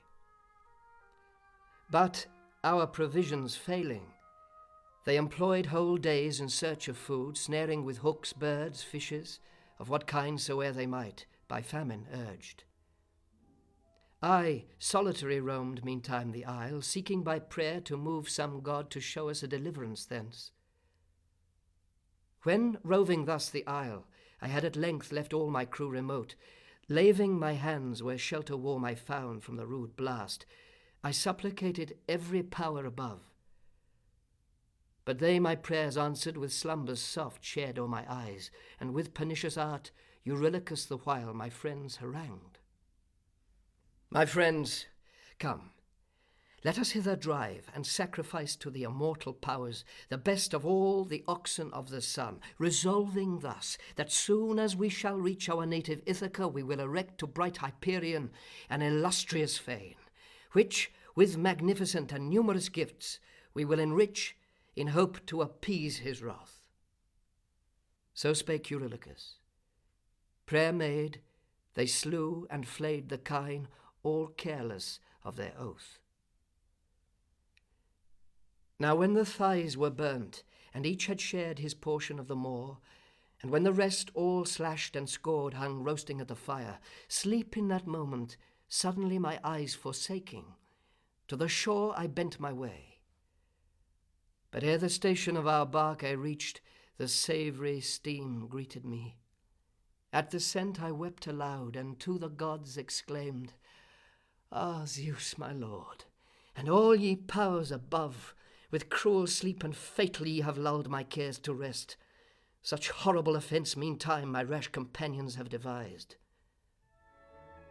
Then flew long-stoled Lampetia to the sun at once with tidings of his slaughtered kine, and he, incensed, the immortals thus addressed: Zeus, and ye everlasting powers divine, avenge me instant on the crew profane of Laertiades. Odysseus' friends have dared to slay my kine, which I with joy beheld, both when I climbed the starry heavens, and when to earth I sloped my westering wheels. These things Calypso told me, taught herself by herald Hermes, as she oft affirmed. But when, descending to the shore, I reached at length my bark, with aspect stern and tone I reprimanded them, yet no redress could frame or remedy. The kine were dead. Soon followed signs portentous sent from heaven. The skins all crept, and on the spits the flesh, both roast and raw, bellowed, as with the voice of living beeves. Thus my devoted friends, driving the fattest oxen of the sun, feasted 6 days entire. But came the 7th, the storm then ceased to rage, and we, again embarking, launched our galley, reared the mast, and gave our unfurled canvas to the wind. The island left afar, and other land appearing none, but sky alone and sea, right o'er the hollow bark, avenging Zeus, hung a cerulean cloud darkening the deep. Not long my vessel ran, for blowing wild now came shrill Zephyrus, a stormy gust, snapped sheer the shrouds on both sides, backward fell the mast, and with loose tackles strewed the hold. Striking the pilot in the stern, it crushed his skull together. He, a diver's plunge made downward, and his noble spirit fled. Meantime, Zeus thundering, hurled into the ship his bolts. She, smitten by the fires of Zeus, quaked all her length. With sulphur filled she reeked, and o'er her sides headlong my people plunged like sea mews, interdicted by that stroke of wrath divine to hope their country more. But I, the vessel still paced to and fro, till, fevered by the boisterous waves, her sides forsook the keel, now left to float alone. Snapped, where it joined the keel the mast had fallen, but fell encircled with a leathern brace which it retained. Binding with this the mast and keel together, on them both I sat, borne helpless onward by the dreadful gale. And now the west subsided, and the south arose instead, with misery charged for me, that I might measure back my course again to dire Charybdis. All night long I drove, and when the sun arose at Scylla's rock once more, and at Charybdis gulf arrived, it was the time when she absorbed profound the briny flood, but by a wave upborne I seized the branches fast of the wild fig, to which bat-like I clung. Yet where to fix my foot secure found not, or where to ascend, for distant lay the roots, and distant shot the largest arms erect into the air, o'ershadowing all Charybdis. Therefore hard I clenched the bows, till she disgorged again both keel and mast, not undesired by me. Fast by those beams I dashed into the flood, and seated on them both with oary palms impelled them. Nor the sire of gods and men permitted Scylla to discern me more, else had I perished by her fangs at last. 9 days I floated thence, and on the 10th dark night the gods conveyed me to the isle Ogygia, habitation of divine Calypso, by whose hospitable aid and assiduity my strength revived. But wherefore this? Ye have already learned that history, thou and thy illustrious spouse. I told it yesterday, and hate a tale once amply told, then needless traced again.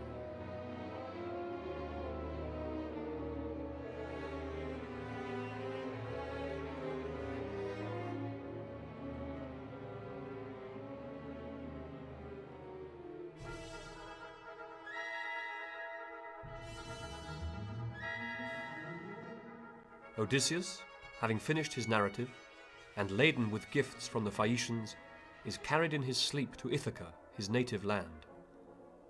The goddess Athena meets him on the shore, and together they plot the destruction of the suitors. First, Odysseus is transformed to the appearance of a beggar, and in this guise makes his way to the cottage of Eumaeus. Then Athena departs for Sparta, thence to call home Telemachus. Odysseus, disguised, is welcomed hospitably by Eumaeus, who laments the long absence of his lord and the wrongs committed by the queen's suitors. Odysseus, touched by the fidelity of his subject, announces his own imminent return, but does not reveal himself. Meanwhile, Athena urges Telemachus to hasten home.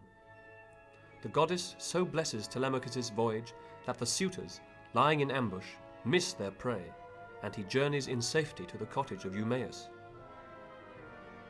Telemachus dispatches Eumaeus to the city to inform Penelope of his safe return. In his absence, Odysseus reveals himself to his son. They are joyfully reunited and lay their plans for revenge, Odysseus yet remaining in disguise. Meanwhile, the suitors, having watched for Telemachus in vain, plot his death.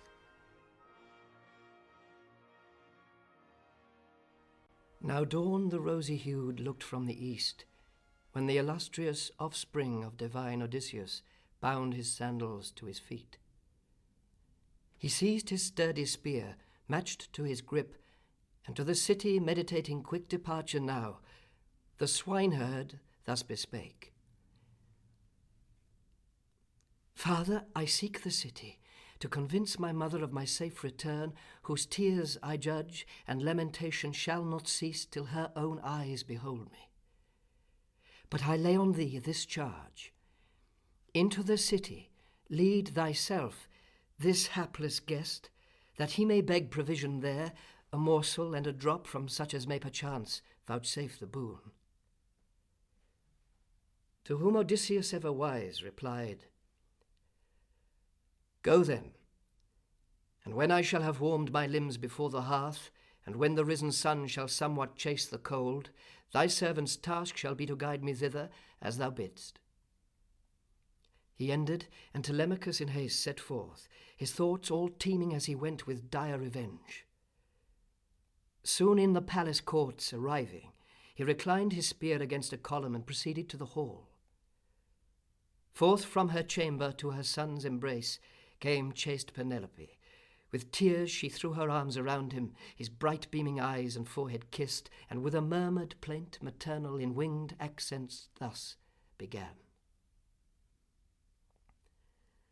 Thou hast returned, light of my eyes, my son, my loved Telemachus. I had no hope to see thee more, when once thou hadst embarked for Pylos privily, and with no consent from me obtained, new seeking of thy sire. But haste, unfold, declare what thou hast seen. To whom Telemachus discreet replied, Ah, mother, let my sorrows rest, nor me from death so lately escaped afflict anew, but bathed and habited in fresh attire with all the maidens of thy train ascend to thy superior chamber, there to vow a perfect sacrifice to all the gods. He spake, nor flew his words useless away. Then spear in hand went forth Telemachus. O'er him Pallas diffused a dignity divine, and every eye gazed on him as he passed. The suitors thronged him round, joy on their lips and welcome, but deep mischief in their hearts. As even came, now all to furnished board stretched forth their hands, and hunger now and thirst both satisfied, Penelope began. Telemachus, I will ascend again, and will repose me on my woeful bed, for such it hath been, and with tears of mine ceaseless bedewed, ere since Odysseus went with Atreus' sons to Troy. For not a word thou wouldst vouchsafe me, till our haughty guests had occupied the house again, of all that thou hast heard, if aught indeed thou hast, of thy long-absent father's wished return. Her answered then Telemachus discreet, Mother, at thy request I will with truth relate the whole. And so the son beloved told all his tale, his mother's ear attent. Now to the town Odysseus and his guide, faithful Eumaeus, approached with footsteps slow, and as they passed the marble fountain deep, Melanthius, son of Dolius, at that place met them, and mocked the seeming beggar, smiting with his raised fist Odysseus' haunch, who, patient, suffered calm the vile affront. Long time Eumaeus and his humble guest debated at the strong-built palace doors how best to enter that loud company. As they in discourse stood, Argus the while, Odysseus' dog, uplifted where he lay, his head and ears erect. Odysseus him had bred long since himself, but rarely used, departing first to Ilium. Him the youths in other days led frequent to the chase of wild goat, hart, and hare, but now he lodged a poor old cast-off of his lord forlorn. There lay, with dog-devouring vermin foul all over, Argus. Soon as he perceived long-lost Odysseus nigh, down fell his ears clapped close, and with his tail glad sign he gave of gratulation, impotent to rise and to approach his master as of old. Odysseus, noting him, wiped off a tear unmarked, and of Eumaeus quick inquired, I can but wonder, seeing such a dog thus lodged, Eumaeus. Beautiful in form he is past doubt, but whether he hath been as fleet as fair, I know not. Rather such perchance as masters sometimes keep to grace their tables, nourished more for show than use. To whom Eumaeus then didst thus reply, He is the dog of one dead far remote, but had he now such feat-performing strength as when Odysseus left him, going hence to Ilium, in one moment thou shouldst mark astonished his agility and force. He never in the sylvan deep recess the wild beast saw that scaped him, and he tracked their steps infallible. But he hath now no comfort, for the master dead afar, the heedless servants care not for his dog. He said, and entering at the portal joined the suitors. Then came death, and took the dog, releasing kind the aged hound, as soon as he had lived to see his master, in the 20th year come home to him at last. Godlike Telemachus, long ere the rest, marking the swineherd's entrance, with a nod intelligent summoned him to approach. Soon after him Odysseus entered slow the palace, like a squalid beggar old, staff-propped, and in loose tatters foul attired. Within the portal, on the ashen sill he sat, and seeming languid, leaned against a cypress pillar, by the builder's art polished long since, and planted at the door. Then took Telemachus a loaf entire forth from the elegant basket, and of flesh a portion large as his 2 hands contained, and beckoning close the swineherd, charged him thus. These to the stranger, whom advised to ask some dole from every suitor. Bashful fear ill suits the mendicant by want oppressed. He spake. Eumaeus went, and Odysseus addressed. Telemachus, O stranger, sends thee these, and counsels thee to importune for more the suitors one by one. For bashful fear ill suits the mendicant by want oppressed. To whom Odysseus ever wise replied, Zeus, king of all, grant every good on earth to kind Telemachus, and the complete accomplishment of all that he desires. He said, and with both hands outspread, the mess receiving as he sat, on his worn bag disposed it at his feet. Long as the bard chanted, he ate, and when he ceased to eat, then also ceased the bard divine to sing. And now ensued loud clamour in the hall, and tumult, when Athena, drawing nigh to Laertiades, impelled the chief crusts to collect, or any pittance small, at every suitor's hand, for trial's sake of just and unjust. Yet deliverance none from evil she designed for any there. From left to right, his progress he began, petitioning with outstretched hands the throng, as one familiar with the beggar's art. They, pitying, gave to him, but viewed him still with wonder, and inquiries mutual made, who and whence was he? Odysseus now, returning to his threshold, there to taste the bounty of the Greeks, paused in his way beside Antinous, whom he thus addressed. Kind sir, vouchsafe to me, for thou appearest not least but greatest of the Achaeans here, and hast a kingly look. It might become thee, therefore, above others to bestow, so should I praise thee wheresoe'er I roam. I also lived the happy owner once of such a stately mansion, and have given to numerous wanderers, whensoe'er they came, all that they needed. I was also served by many, and enjoyed all that denotes the envied owner opulent and blessed. Then thus Antinous harsh returned. What demon introduced this nuisance here, this troubler of our feast? Stand yonder, keep due distance from my table, wretched cur. Thou hauntest each, and inconsiderate each gives to thee, because gifts at others' costs are cheap, and plentifully served themselves they squander, heedless viands not their own. To whom Odysseus, while he slow retired, Gods, how illiberal with that specious form!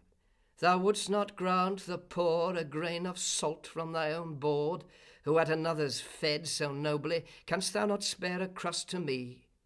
He spake. Then raged Antinous still the more, and in winged accents lowering thus replied, Take such dismission now as thou deservest, opprobrious, as thou dared to scoff at me. So saying, he seized his stool, and on the joint of his right shoulder smote him. Firm as rock he stood, by no such force to be displaced, but silent shook his brows, and dreadful deeds of vengeance ruminating, sought again his seat the threshold, where his bag full charged he grounded, and the suitors thus addressed. Hear now, ye suitors of the matchless queen, my bosom's dictates.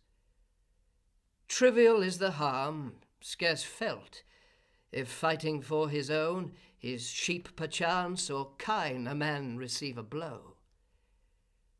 But me Antinous struck, for that I asked food from him merely to appease the pangs of hunger, source of numerous ills to man. If then the poor man have a god to avenge his wrongs, I pray to him that death may seize Antinous ere his nuptial hour arrive. To whom Antinous answer thus returned, son of Eupithes, Either seated there or going hence, eat, stranger, and be still, lest for thy insolence by hand or foot we drag thee forth, and thou be flayed alive. But in his heart Telemachus that blow resented, anguish torn, yet not a tear he shed, but silent shook his brows and mused terrible things. Penelope, meantime, told of the wanderer so abused beneath her roof. Odysseus swineherd thus bespake. Eumaeus, noble friend, bid now approach yon stranger. I would speak with him, and ask if he has seen Odysseus, or have heard tidings perchance of the afflicted chief, for much a wanderer by his garb he seems. She spake. He went, and where Odysseus sat, arriving in winged accents thus began. Penelope, my venerable friend, calls thee, the mother of Telemachus. Oppressed by numerous troubles, she desires to ask thee tidings of her absent lord.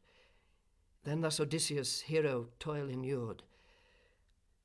Eumaeus, readily I can relate truth and truth only to the prudent queen, Icarius' daughter, for of him I know much, and have suffered sorrows like his own. Now, therefore, let Penelope, although impatient, till the sun descend, postpone her questions. Then she may enquire secure when comes her husband, and may nearer place my seat to the hearth side. For thinly clad thou know'st I am, whose aid I first implored. He ceased, at whose reply Eumaeus sought again the queen. But ere he yet had passed the threshold, thus she greeted his return. Com'st thou alone, Eumaeus? Why delays the invited wanderer? Dreads he other harm? To whom Eumaeus thou didst thus reply, He hath well spoken. None who would decline the rudeness of this contumelious throng could answer otherwise. Thee he entreats to wait till sunset, and that course, O queen, thou shalt thyself far more commodious find, to hold thy conference with the guest alone. Then answer thus Penelope returned, The stranger, I perceive, is not unwise. The good Eumaeus to the suitors went again, and with his head inclined towards Telemachus, lest others should his words witness, in accents winged him thus addressed. Friend and kind master, I return to keep my herds and to attend my rural charge, whence we are both sustained. Keep thou, meantime, all here with vigilance, but chiefly watch for thy own good, and save thyself from harm. For numerous here brood mischief, whom the gods exterminate ere yet their plots prevail. To whom Telemachus discreet replied, So be it, father, and thy evening mess eaten, depart. Tomorrow come again, bringing fair victims hither. I will keep, I and the gods meantime, all here secure.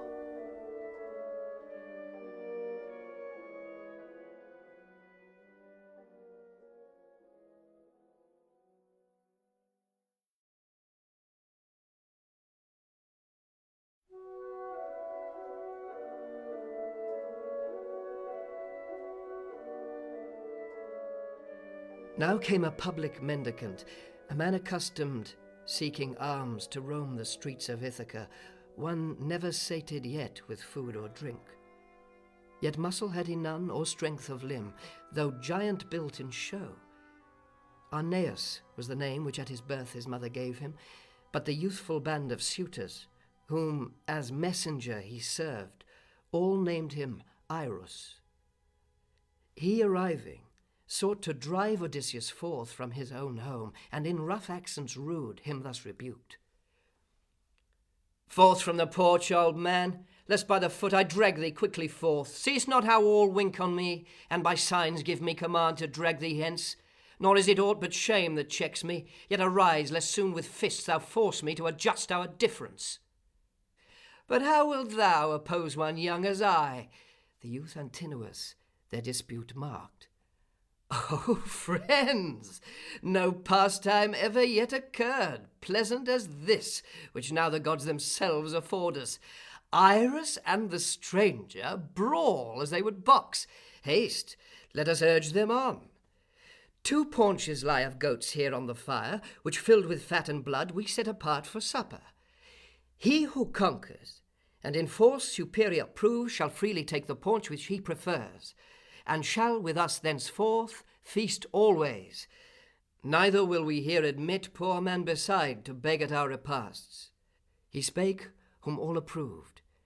Then with his rags Odysseus braced for decency his loins around, but gave to view his brawny thighs proportioned fair, and stripped his shoulders broad, his chest and arms robust, while at his side, dilating more the hero's limbs, and more Athena stood. The assembly with fixed eyes, astonished, gazed on him, and looking full on his next friend, a suitor thus remarked, Iris shall be in Iris found no more. He hath pulled evil on himself. What thews and what a haunch the senior's tatters hid. So he. Meantime in Iris' heart arose horrible tumult. Yet his loins by force girding, the servants dragged him to the fight, pale, and his flesh all quivering as he came. Then doubtful stood Odysseus, toil inured, whether to strike him lifeless to the earth at once, or fell him with a managed blow. To smite with managed force at length he chose as wisest, lest betrayed by his own strength he should be known. With elevated fists both stood. Him Iris on the shoulder struck, but he, his adversary on the neck, pashed close beneath his ear. He split the bones, and blood in sable streams ran from his mouth.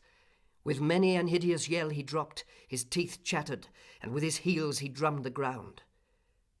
The wooers at that sight, lifting their hands in glad surprise, laughed all their breath away. Then, through the vestibule and right across the court, Odysseus dragged him by the foot into the portico, where, propping him against the wall, and giving him his staff, in accents winged he bade him swift farewell. There seated now, dogs drive and swine away, nor claim thyself so base supreme control o'er other guests and mendicants, lest harm reach thee hereafter heavier still than this. The suitors laughing still, the palace door re-entered, and him, courteous, thus bespake. Zeus and all his assessors in the skies vouchsafe thee, stranger, whatsoe'er it be, thy heart's desire, who hast our ears relieved from that insatiate beggar's irksome tone. Athena then, goddess cerulean-eyed, prompted Icarius' daughter to appear before the suitors, so to expose the more their drift iniquitous, and that herself more bright than ever in her husband's eyes might shine, and in her son's. Nor sole she went, arriving, most majestic of her sex, in presence of the numerous guests beneath the portal of the stately dome. She stood between her maidens, with her lucid veil mantling her lovely cheeks. Then every knee trembled and every heart with amorous heat dissolved, her charms all coveting alike. And now addressing to the queen his speech, Eurymachus his words thus interposed. O daughter of Icarius, could all eyes throughout Iasian Argos view thy charms, discreet Penelope, more suitors still assembling in thy courts would banquet here from morn to eve. For thou surpassest far in beauty, stature, worth, all womankind. To whom replied Penelope discreet, the gods, Eurymachus, reduced to naught my virtue, beauty, stature, when the Greeks whom my Odysseus followed sailed to Troy. Could he, returning, my domestic charge himself intend, far better would my fame be so secured, and wider far diffused. But I am wretched now, such storms the gods of woe have sent. The day is near when I, lost to all comfort by the will of Zeus, must meet the nuptials that my soul abhors. But this thought now afflicts me, and my mind continual haunts. Such was not heretofore the suitor's custom practice. All who chose to engage in competition for a wife, well-qualified and well-endowed, produced from their own herds and fatted flocks a feast for the bride's friends, and splendid presents made, but never ate as ye at others' cost. She ceased.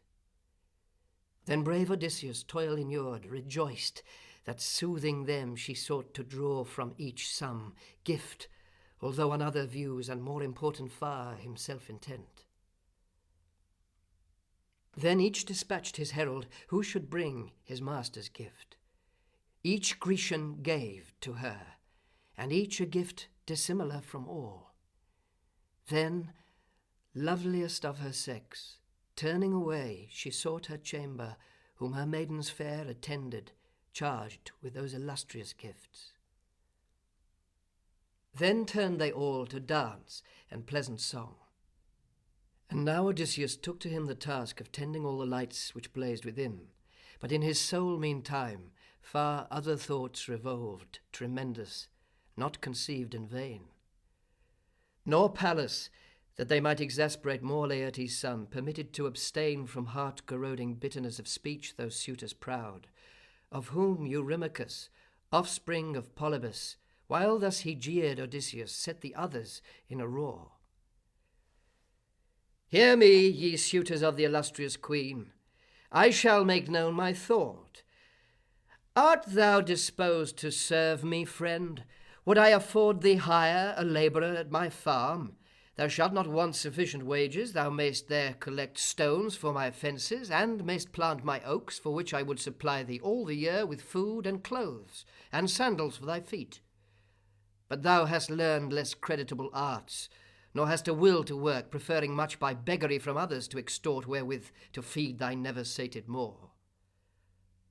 Then answer thus Odysseus wise returned: Forbear, Eurymachus, for were I armed with 2 bright spears and with a shield, and bore a brazen casque well fitted to my brows, me then thou shouldst perceive mingling in fight amid the foremost chiefs, nor with the crime of idle beggary shouldst upbraid me more. But thou art much a railer, one whose heart pity moves not, and seem'st a mighty man and valiant to thyself, only because thou heardst with few, and those of little worth. But should Odysseus come, at his own isle again arrived, wide as these portals are, to thee at once too narrow they should seem to shoot thee forth with speed enough abroad. He ceased, then tenfold indignation fired Eurymachus. He furrowed deep his brow with frowns, and in winged accents thus replied: Wretch, I shall roughly handle thee anon, who thus with fluent prate presumptuous darest disturb this numerous company, restrained by no respect or fear, thou begging fool. So saying, he seized a stool, but to the knees Odysseus flew of the Dulichian prince Amphimenus, and sat, fearing incensed Eurymachus. He on his better hand smote full the cupbearer. On the hall floor loud rang the fallen beaker, and himself lay on his back clamouring in the dust. Straight through the dusky hall tumult ensued. Then in the midst Telemachus upstood majestic, and the suitors thus bespake: Sirs, ye are mad, and can no longer eat or drink in peace. Some demon troubles you. But since ye all have feasted, to your homes go now, and at your pleasure to your beds. Soonest were best, but I thrust no man hence. He ceased. They gnawing stood their lips, aghast with wonder that Telemachus in his speech such boldness used. Then rose Amphinomus, brave son of Naxos, offspring of the king Aretus, and the assembly thus addressed: My friends, let none with contradiction thwart and rude reply words rational and just. Assault no more the stranger, nor of all the servants of renowned Odysseus here harm any. Come, let the cupbearer fill to all, that due libation made, to rest we may repair at home, leaving the prince to accommodate beneath his father's roof the stranger, for he is the prince's guest.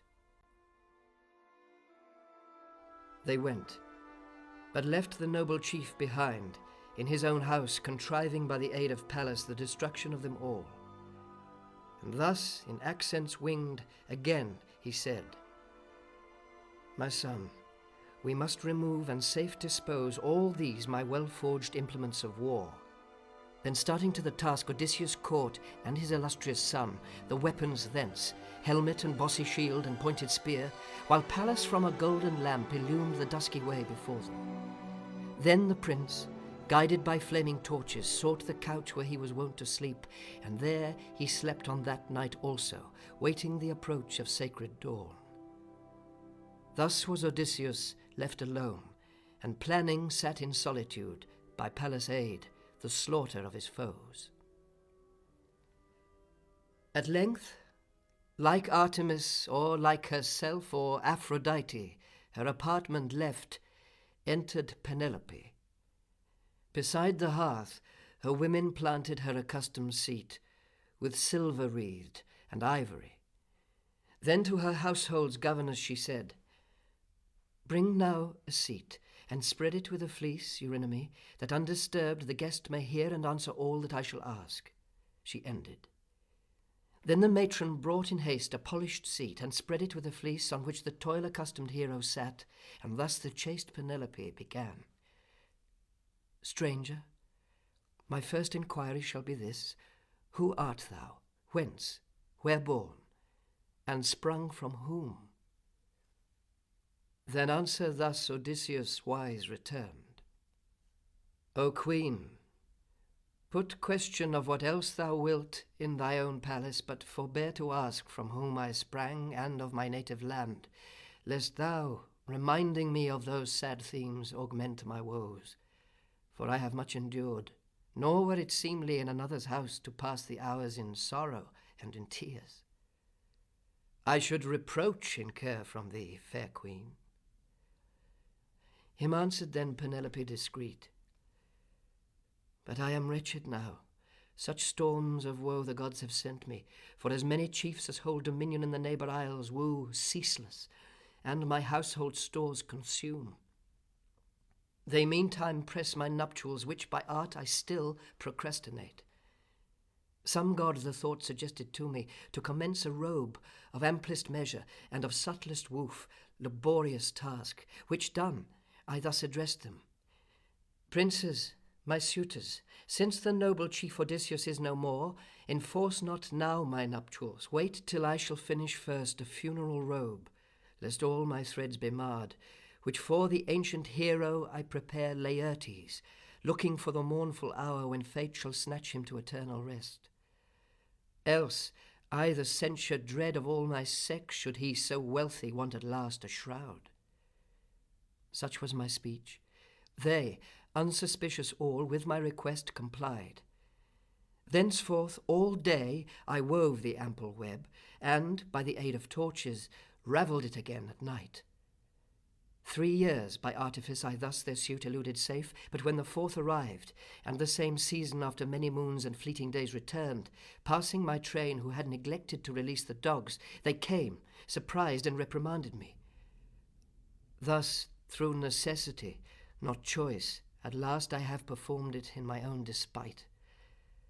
But no escape from marriage now remains. Yet, stranger, after all, speak thy descent. Say whence thou art, for not of fabulous birth art thou, nor from the oak, nor from the rock. Her answered then Odysseus, ever wise, O spouse revered of Laertiades, resolvedst thou still to learn from whom I sprang?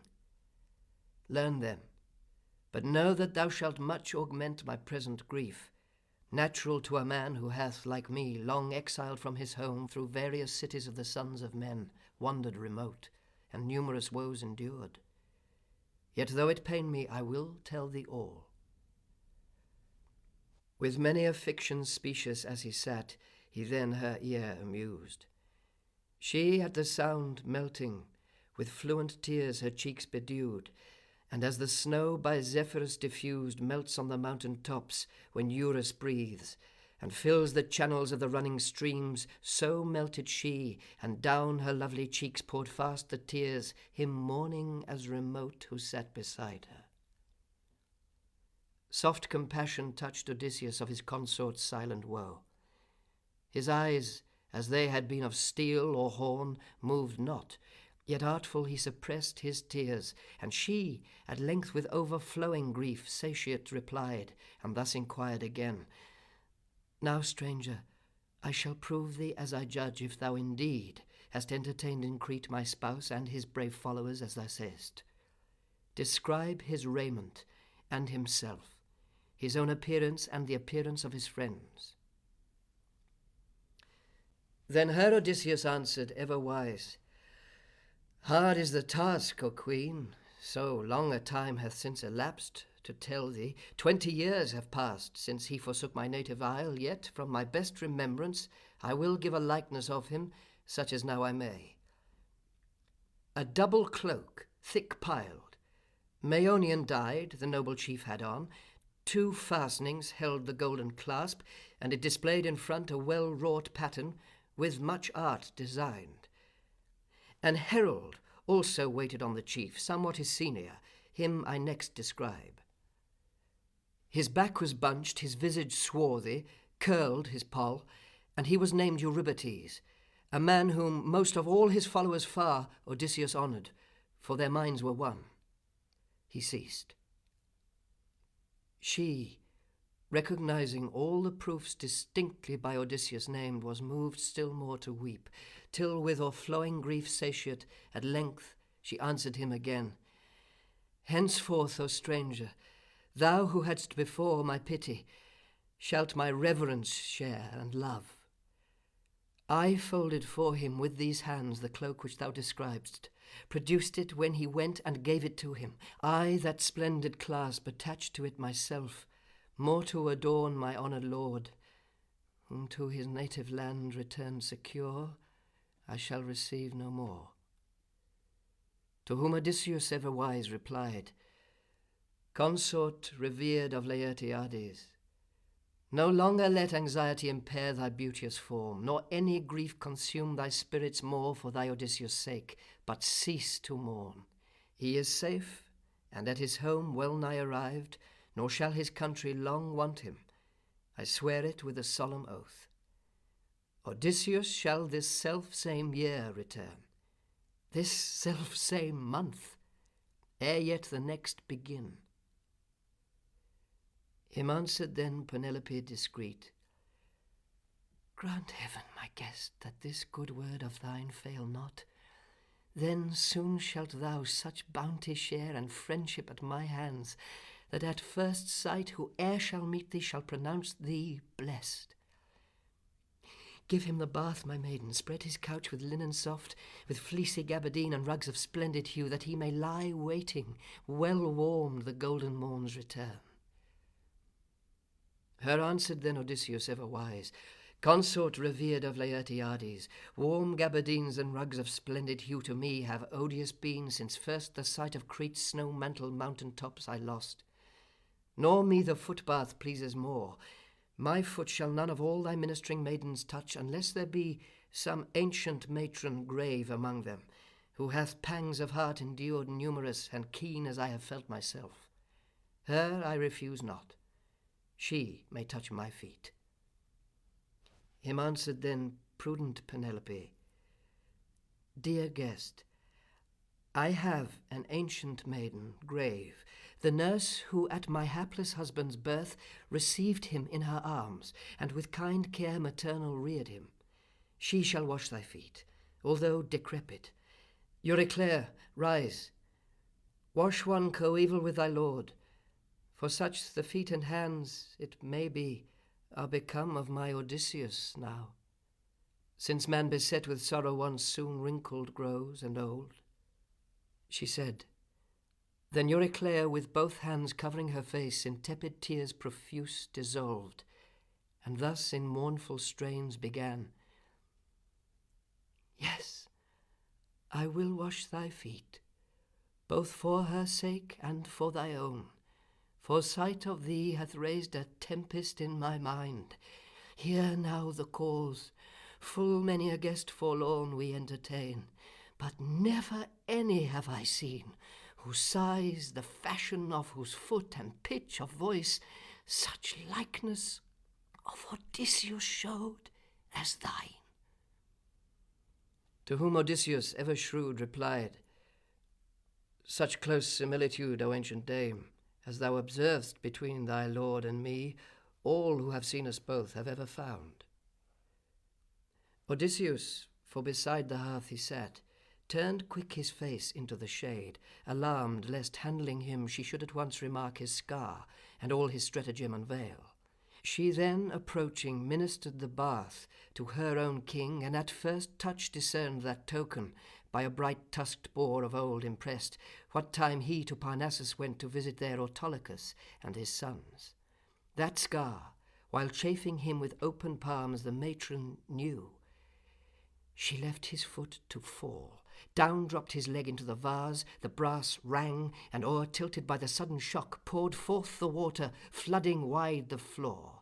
Her spirit joy at once and sorrow seized. Tears filled her eyes, her intercepted voice died in her throat, but to Odysseus' beard her hand advancing, thus at length she spake, Thou art himself, Odysseus.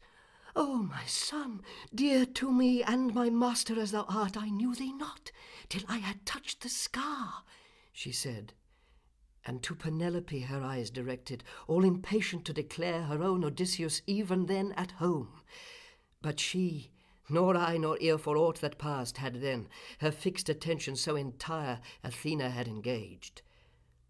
Then, darting forth his arms, the hero with his right hand close compressed her throat, and nearer to himself drawing her with his left, thus cautioned her. Why wouldst thou ruin me? Thou gavest me milk thyself from thy own breast. See me returned after long sufferings in the 20th year to my own land. But since, some god the thought suggesting to thee, thou hast learned the truth, silence, lest others learn it from thy lips. For this I say, nor shall the threat be vain, if God vouchsafe to me to overcome the haughty suitors, when I shall inflict death on the other women of my house, although my nurse, thyself shalt also die. Him answered Euryclea then discreet, My son, oh how could so severe a word escape thy lips? My fortitude of mind thou knowest, and even now shalt prove me firm as iron, secret as the stubborn rock. To whom Odysseus ever wise replied, But hold thy peace, hush, leave it with the gods. So he. Then went the ancient matron forth, that she might serve him with a second bath, for the whole first was spilt. Thus, laved at length, and smoothed with oil, Odysseus nearer pulled his seat toward the glowing hearth, to enjoy more warmth, and drew his tatters o'er the scar. Then prudent thus Penelope began, One question, stranger, I shall yet propound, though brief, now mark my words, attend. This is the hated morn that from the house removes me of Odysseus. I shall fix this day the rings for trial to them all of archership. Odysseus' custom was to plant 12 spikes, all regular arranged like galley props, and crested with a ring. Then standing far remote, true in his aim, he, with his whizzing shaft, would thread them all. This is the contest in which now I mean to prove the suitors. Him who with most ease shall bend the bow, and shoot through all the rings, I follow. This dear mansion of my youth, leaving, so fair, so filled with every good, though still to love it, even in my dreams. Her answered then Odysseus ever wise, Consort revered of Laertiades, postpone not this contention, but appoint forthwith the trial. For Odysseus here will sure arrive ere they, his polished bow long tampering, shall prevail to stretch the nerve and speed the arrow through the iron rings. To whom Penelope replied discreet, Wouldst thou with thy sweet converse, O my guest, here soothe me still, sleep ne'er should influence these eyes. She to her splendid chamber thence retired, not sole, but by her female train attended. There arrived, she wept her spouse, her loved Odysseus, till Athena dropped the balm of slumber on her weary lids.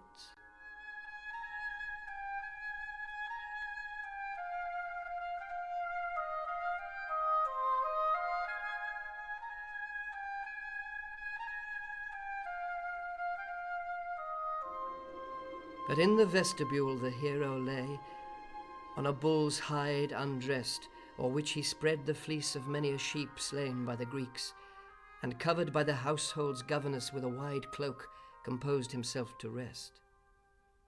While thus he slept, in orient gold enthroned came forth the morn. Then, godlike from his couch arose Telemachus, and fresh attired, athwart his shoulders his bright falchion slung, bound his fair sandals to his feet, and took his sturdy spear pointed with glittering brass. Meantime, in conference close, the suitors planned death for Telemachus. But while they sat consulting, on their left the bird of an eagle soared, grasping a timorous dove. Then thus Amphinomus the rest bespake, O friends, our consultation how to slay Telemachus will never smoothly run to its effect. But let us to the feast. So spake Amphinomus, whose counsel pleased. Then all into the royal house repaired, and they assailed at once the ready feast. Meantime Telemachus, with forecast shrewd, fast by the marble threshold, but within the spacious hall, his father placed, to whom a sordid seat he gave, and scanty board. A portion of the entrails next he set before him, filled a golden goblet high, and thus in presence of them all began. Me, though of late a child, I can discern now and distinguish between good and ill. Suffice it that I patiently endure to be spectator daily of my sheep slaughtered, my bread consumed, my stores of wine wasted. For what can one to all opposed? Come then, persist no longer in offence and hostile hate of me, or if ye wish to slay me, pause not. It were better far to die, and I had rather much be slain than thus to witness your atrocious deeds day after day, to see our guests abused, with blows insulted, and the women dragged with a licentious violence obscene from side to side of all this fair abode. He said, and all sat silent, till at length thus Agelaus spake, Diastor's son. My friends, let none with contradiction thwart and rude reply words rational and just. Assault no more the stranger, nor of all the servants of renowned Odysseus here harm any. My advice, both to the queen and to Telemachus, shall gentle be, may it but please them. While the hope survived within your bosoms of the safe return of wise Odysseus to his native isle, so long good reason was that she should use delay, and hold our wooing in suspense. For had Odysseus come, that course had proved wisest and best. But that he comes no more appears now manifest. Thou therefore, prince, seeking thy mother, counsel her to wed the noblest and who offers richest dower, that thou for thy peculiar mayst enjoy thy own inheritance in peace and ease, and she, departing, find another home. To whom Telemachus discreet replied, I swear by Zeus and by my father's woes, who either hath deceased far from his home or lives a wanderer, that I interpose no hindrance to her nuptials. Let her wed who offers most, and even whom she will. But to dismiss her rudely were a deed unfilial. He, silent, looked and looked toward his father, watching still the time when he should punish that licentious throng. Meantime the suitors all with noisy mirth feasted deliciously, for they had slain many a fat victim. But a sadder feast than soon the goddess and the warrior chief should furnish for them, none shall ever share.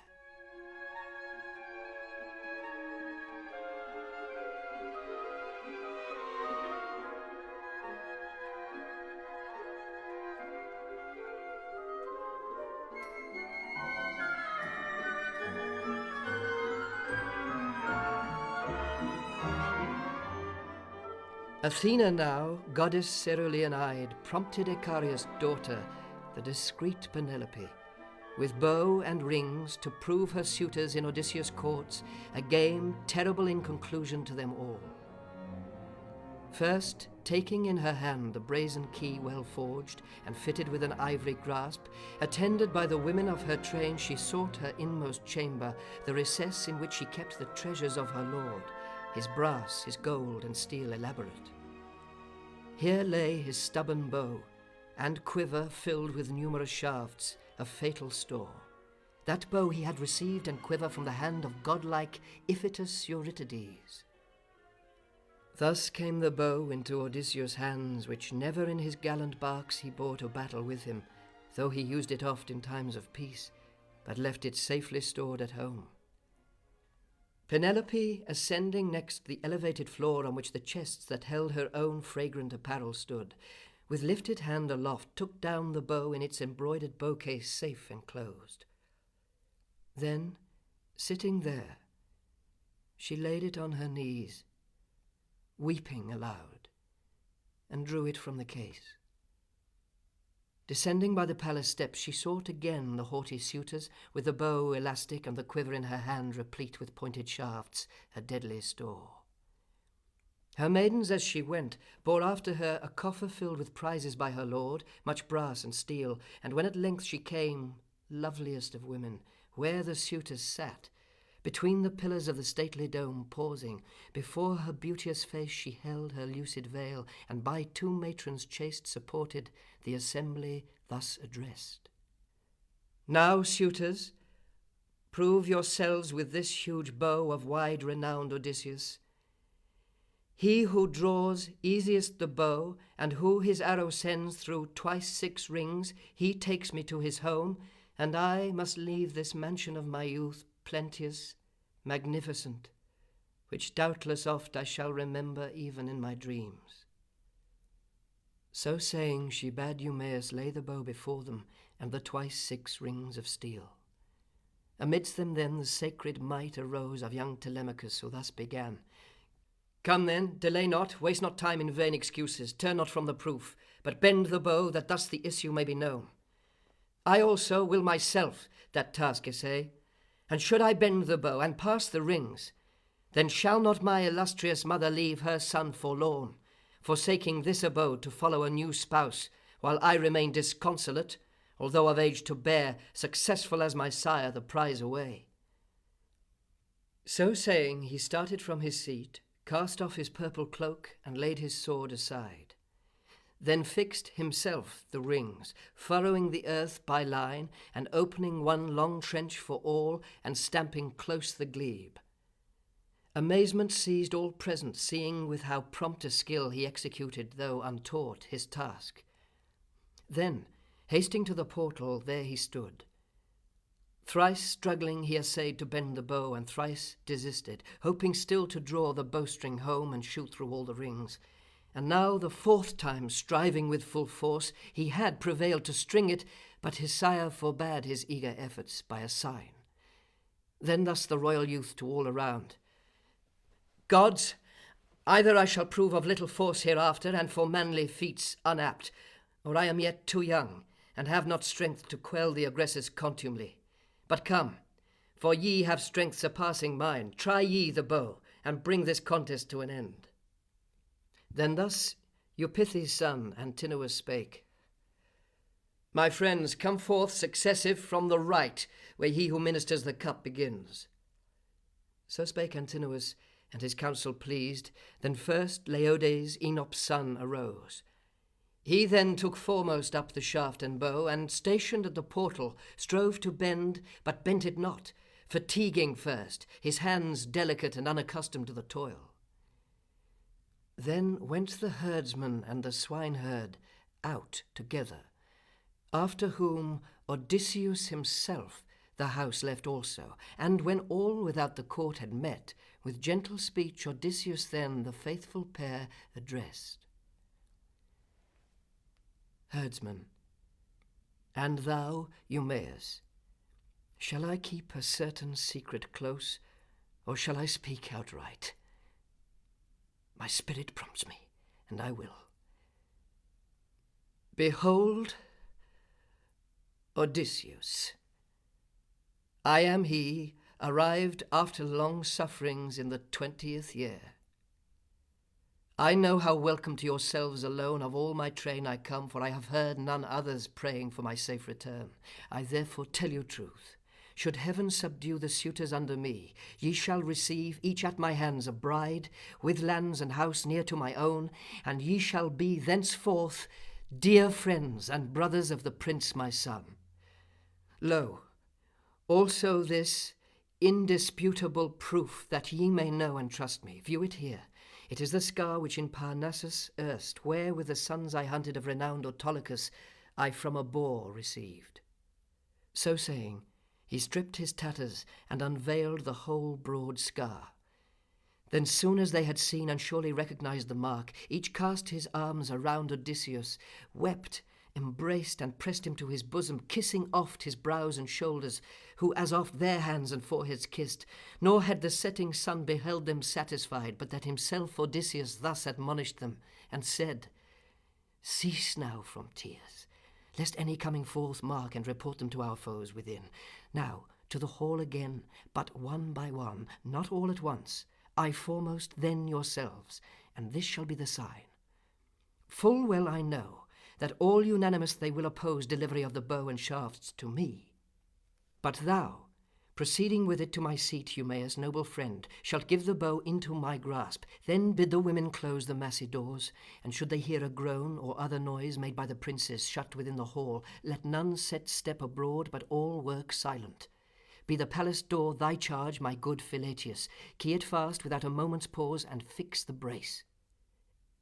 He ended, and returning to the hall resumed his seat, nor stayed his servants long without, but followed their illustrious lord.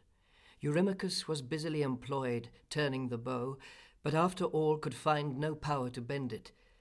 Disappointment wrung a groan from his proud heart, and thus he said, "Alas, not only for myself I grieve, but grieve for all. Nor, though I mourn the loss of such a bride, mourn I that loss alone. But should we so inferior prove at last to brave Odysseus, that no force of ours can bend his bow, we are forever shamed." Then spake Antinous thus, "Bearer, attend, serve all with wine, that first libation made, we may religiously lay down the bow. Command ye too Melanthius that he drive hither the fairest goats of all his flocks at dawn of day, that burning first the thighs to Phoebus, archer god, we then may make new trial and decide at length the strife." So spake Antinous, and his counsel pleased. But then Odysseus' voice was heard o'er all. "Hear, O ye suitors of the illustrious queen, my bosom's dictates, but I shall entreat chiefly Eurymachus and the godlike youth Antinous, whose advice is wisely given. Tamper no longer with the bow, but leave the matter with the gods, who shall decide the strife tomorrow, favouring whom they will. Meantime, grant me the polished bow, that I may trial make among you of my force, if I retain it still in like degree as erst, or whether wandering and defect of nourishment have worn it all away." He said, whom they with indignation heard extreme, alarmed lest he should bend the bow, and sternly thus Antinous replied, "Desperate vagabond, wretch deprived of reason utterly, art not content? Esteem'st it not distinction proud enough to feast with us? So now drink then in peace, and contest shun with younger men than thou." Him answered then Penelope discreet, "Antinous, neither seemly were the deed nor just to maim or harm whatever guest whom here arrived Telemachus receives. Canst thou expect that should he even prove stronger than ye, and bend the massy bow, he will conduct me hence to his own home, and make me his own bride? No such design his heart conceives or hope, nor let a dread so vain the mind of any overcloud who banquets here, since it dishonours me. Give him the bow, that we may see the proof." Her answered then prudent Telemachus, "Mother, the bow is mine, and save myself, no Greek hath right to give it or refuse, none who in rock-bound Ithaca possess dominion, none in the steed-pastured isles of Elis, if I choose to make the bow his own for ever, should that choice control. But thou into the house repairing ply spindle and loom, thy province, and enjoin diligence to thy maidens, for the bow is man's concern alone, and shall be mine especially, since I am master here."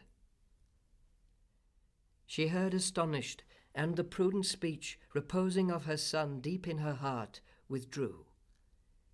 Then mounting with her female train to her superior chamber, there she wept her lost Odysseus, till Athena bathed with balmy dews of sleep her weary lids. And now the noble swineherd bore the bow toward Odysseus, but with one voice all the suitors clamorous reproved the deed, of whom a youth thus insolent exclaimed, "Thou clumsy swineherd, whither bear'st the bow, delirious wretch? The hounds that thou hast trained shall eat thee at thy solitary home ere long, let but Apollo prove at last propitious to us and the powers of heaven." So they, whom hearing he replaced the bow where erst it stood, terrified at the sound of such loud menaces. On the other side Telemachus as loud assailed his ear. "Friend, forward with the bow, or soon repent that thou obeyedst the many. I will else with huge stones drive thee, younger as I am, back to the field. My strength surpasses thine. I would to heaven that I in force excelled as far and prowess every suitor here. So would I soon give rude dismission hence to some who live but to imagine harm." He ceased, whose words the suitors laughing heard, and for their sake in part their wrath resigned against Telemachus. Then through the hall Eumaeus bore, and to Odysseus' hand consigned the bow. Next Summoning abroad the ancient nurse, he gave her thus in charge. "It is the pleasure of Telemachus, sage Euryclea, that thou key secure the doors, and should you hear perchance a groan or other noise made by the princes shut within the hall, let none look curious forth, but each in quietness pursue her work." So he. Nor flew his words useless away, but she, incontinent, shut fast the doors. Then noiseless sprang Philetius forth, who closed the portals also of the palace court. A ship-rope of Egyptian reed, it chanced, lay in the vestibule. With that he braced the door securely, and re-entering filled again his seat, but watchful eyed his lord. He, now assaying with his hand the bow, made curious trial of it every way, and turned it on all sides, lest haply worms had in its master's absence drilled the horn. Then thus a suitor to his next remarked, "He hath an eye, methinks, exactly skilled in bows, and steals them. Perhaps at home has such himself, or feels a strong desire to make them. So inquisitive the rogue, adept in mischief, shifts it to and fro." So he. But when the wary hero wise had made his hand familiar with the bow, with nice facility he swiftly plucked the string, which in its quick vibration sang clear as the swallow's voice. Keen anguish seized the suitors, one grew every cheek, and Zeus gave him his rolling thunder for a sign. That omen, granted to him by the son of wily Cronos, with delight he heard. He took a shaft that at the table side lay ready drawn. But in his quiver's womb the rest yet slept by those Achaeans proud to be ere long experienced. True he lodged the arrow on the centre of the bow, and occupying still his seat, drew home nerve and notched arrow-head.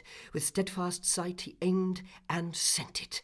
Right through all the rings, from first to last, the steel-charged weapon flew, issuing beyond. And to his son he spake, "Thou needst not blush, young prince, to have received a guest like me.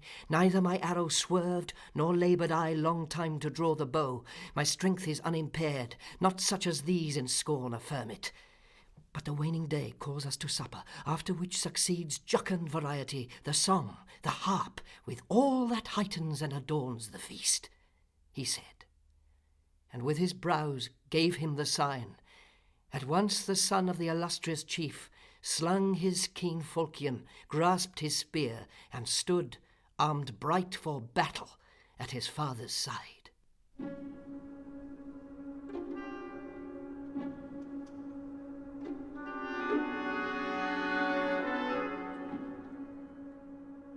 Then, girding up his rags, Odysseus sprang with bow and full-charged quiver to the door. Loose on the broad stone at his feet he poured his arrows, and the suitors thus bespake, "This prize, though difficult, hath been achieved. Now for another mark, which never man struck yet, but I will strike it, if I may, and if Apollo make that glory mine," he said, and at Antinous aimed direct a bitter shaft. He, purposing to drink, both hands advanced towards the golden cup twin-eared, nor aught suspected death so nigh. Yet him Odysseus with an arrow pierced full in the throat, and through his neck behind started the glittering point. Aslant he drooped, down fell the goblet, through his nostrils flew the spouted blood, and spurning with his foot the board, he spread his viands in the dust. Confusion, when they saw Antinous fallen, seized all the suitors. From the thrones they sprang, flew every way, and on all sides explored the palace walls. But neither sturdy lance, as erst, nor buckler could they there discern. Then, furious, to Odysseus thus they spake, "Thy arrow, stranger, was ill-aimed. A man is no just mark, thou never shalt dispute prize more. Inevitable death is thine, for thou hast slain a prince noblest of all in Ithaca, and shalt be vulture's food." Then thus Odysseus, lowering dark, replied, "O dogs, not fearing aught my safe return from Ilium, ye have shorn my substance close, lain with my women forcibly, and sought, while yet I lived, to make my consort yours. But death is on the wing, death for you all," he said.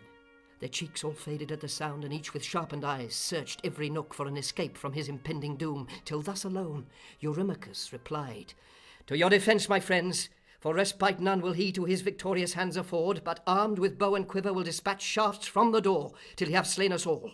Therefore to arms, draw each his sword, oppose the tables to his shafts, and all at once rush on him, that, dislodging him at least from portal and from threshold, we may give the city on all sides a loud alarm, so shall this archer soon have shot his last.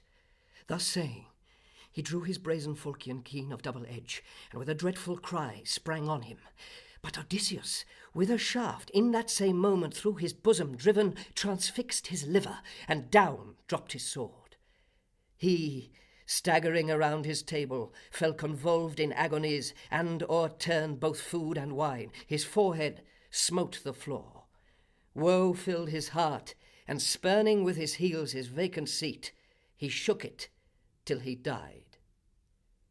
Then with his falchion drawn, Amphinomus advanced to drive Odysseus from the door, and fierce was his assault. But from behind, Telemachus between his shoulders fixed a brazen lance, and urged it through his breast. Full on his front, with hideous sound, he fell.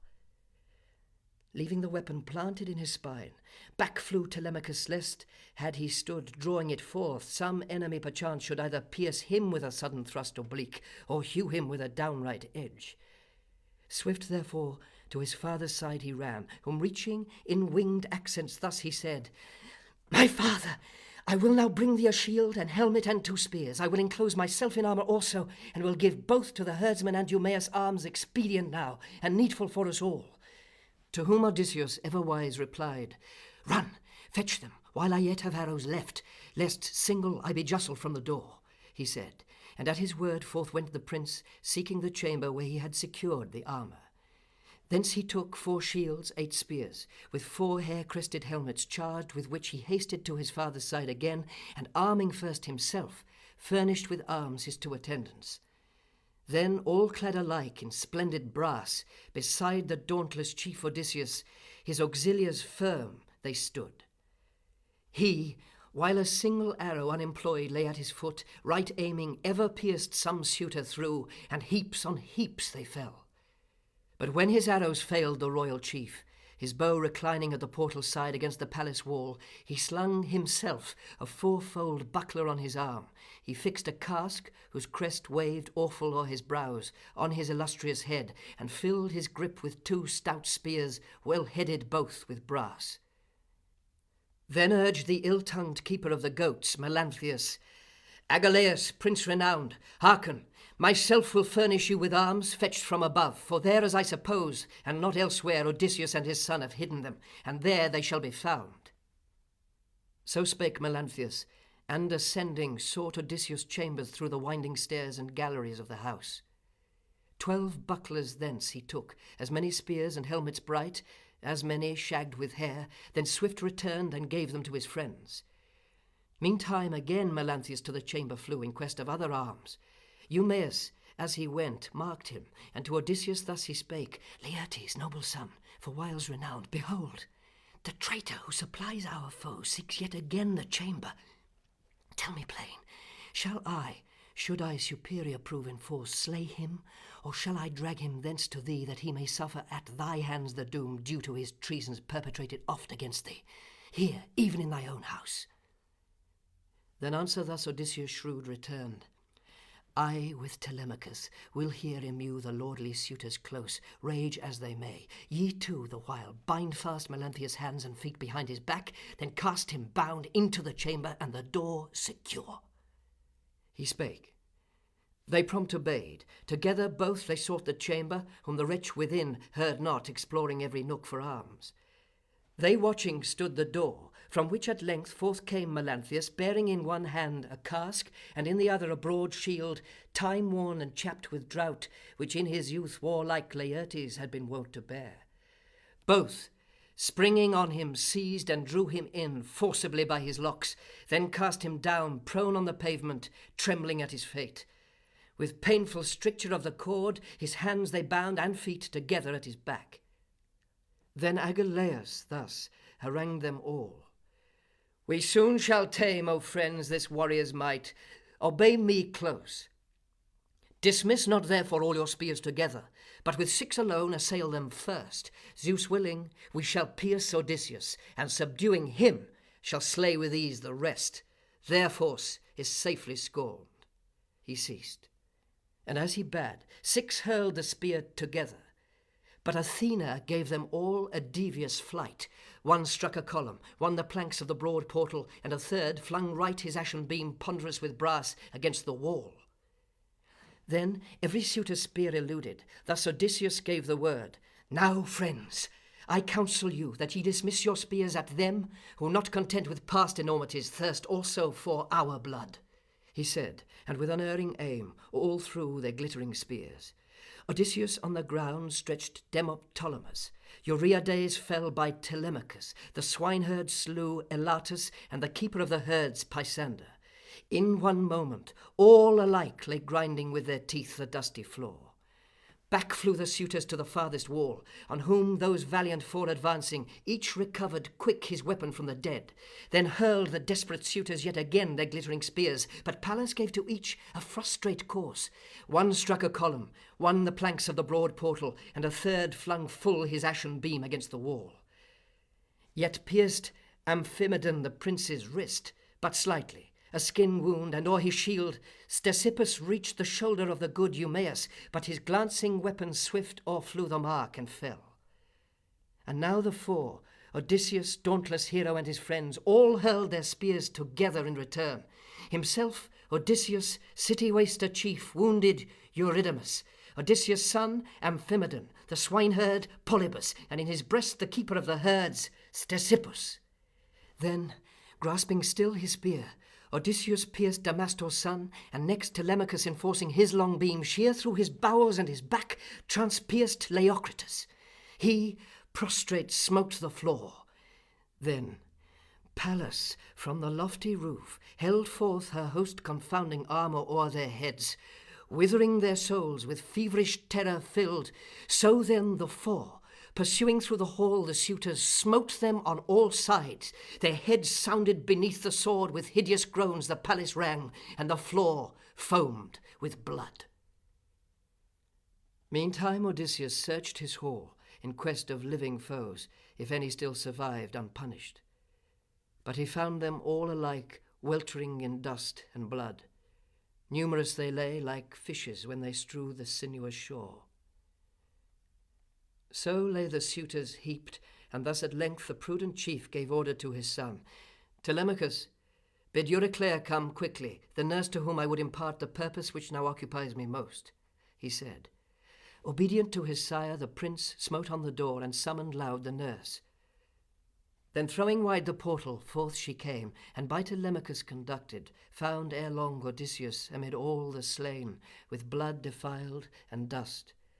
Dread he appeared, as from the pastured ox newly devoured, the lion stalking back, his ample chest with gory drops, and his broad cheeks thus hung. Odysseus now bespake in accent firm the nurse. "Of my domestic women, who have scorned me, and whom find'st thou innocent?" To whom good Euryclea thus replied, "My son, I will declare the truth. Thou keepst female domestics 50 in thy house, whom we have made intelligent to comb the fleece and to perform whatever task. Of these, twice 6 have overpassed the bounds of modesty, respecting neither me, nor yet the queen, nor scarce thy son." Then answered thus Odysseus, "Summon first those wantons who have long deserved to die." He ceased. Then issued forth the ancient dame to summon those bad women, and meantime calling his son, Philetius, and Eumaeus, Odysseus in winged accents thus began. "Bestir ye and remove the dead. Command those women also to your help. Then cleanse with bibulous sponges and with water all the seats and tables. When ye shall have thus set all in order, lead those women forth, and in the centre of the spacious court, between the scullery and the outer wall, smite them with your broad falchions till they lose in death the memory of their secret loves, indulged with wretches lawless as themselves." He ended, and the damsels came at once all forth, lamenting, and with tepid tears showering the ground. With mutual labour first, bearing the bodies forth into the court, they lodged them in the portico. Meantime Odysseus, stern, enjoined them haste, and urged by sad necessity they bore all out. And thus Telemachus discreet began. An honourable death is not for these by my advice, who have so often heaped reproach on mine and on my mother's head, and held lewd commerce with the suitor train. He said, and noosing a strong galley rope to an huge column, led the cord around the spacious dome, suspended so aloft that none with quivering feet might reach the floor. There they, suspended by the neck, expired all in one line together. Death abhorred, with restless feet a while they beat the air, then ceased. And now through vestibule and hall they led Melanthius forth. With ruthless steel they pared away his ears and nose, plucked forth his parts of shame, destined to feed the dogs, and, still indignant, lopped his hands and feet. Then, laving each his feet and hands, they sought again Odysseus. All their work was done, and thus the chief to Euryclea spake. Bring blast-averting sulphur, nurse, bring fire, that I may fumigate my walls. Then bid Penelope with her attendants down, and summon all her women. Ranging quick his house magnificent, the matron called the women to attend their lord in haste, and they attended, bearing each a torch. Then gathered they around him all, sincere welcoming his return. With close embrace enfolding him, each kissed his brows, and each his shoulders, and his hands locked fast in hers. And now with exultation loud the nurse again ascended, eager to apprise the queen of her Odysseus' safe return. Joy braced her knees, with nimbleness of youth she stepped, and at her ear her thus bespake. Arise, Penelope, dear daughter, see with thy own eyes thy daily wish fulfilled. Odysseus is arrived, hath reached at last his native home, and all those suitors proud hath slaughtered, who his family distressed, his substance wasted, and controlled his son.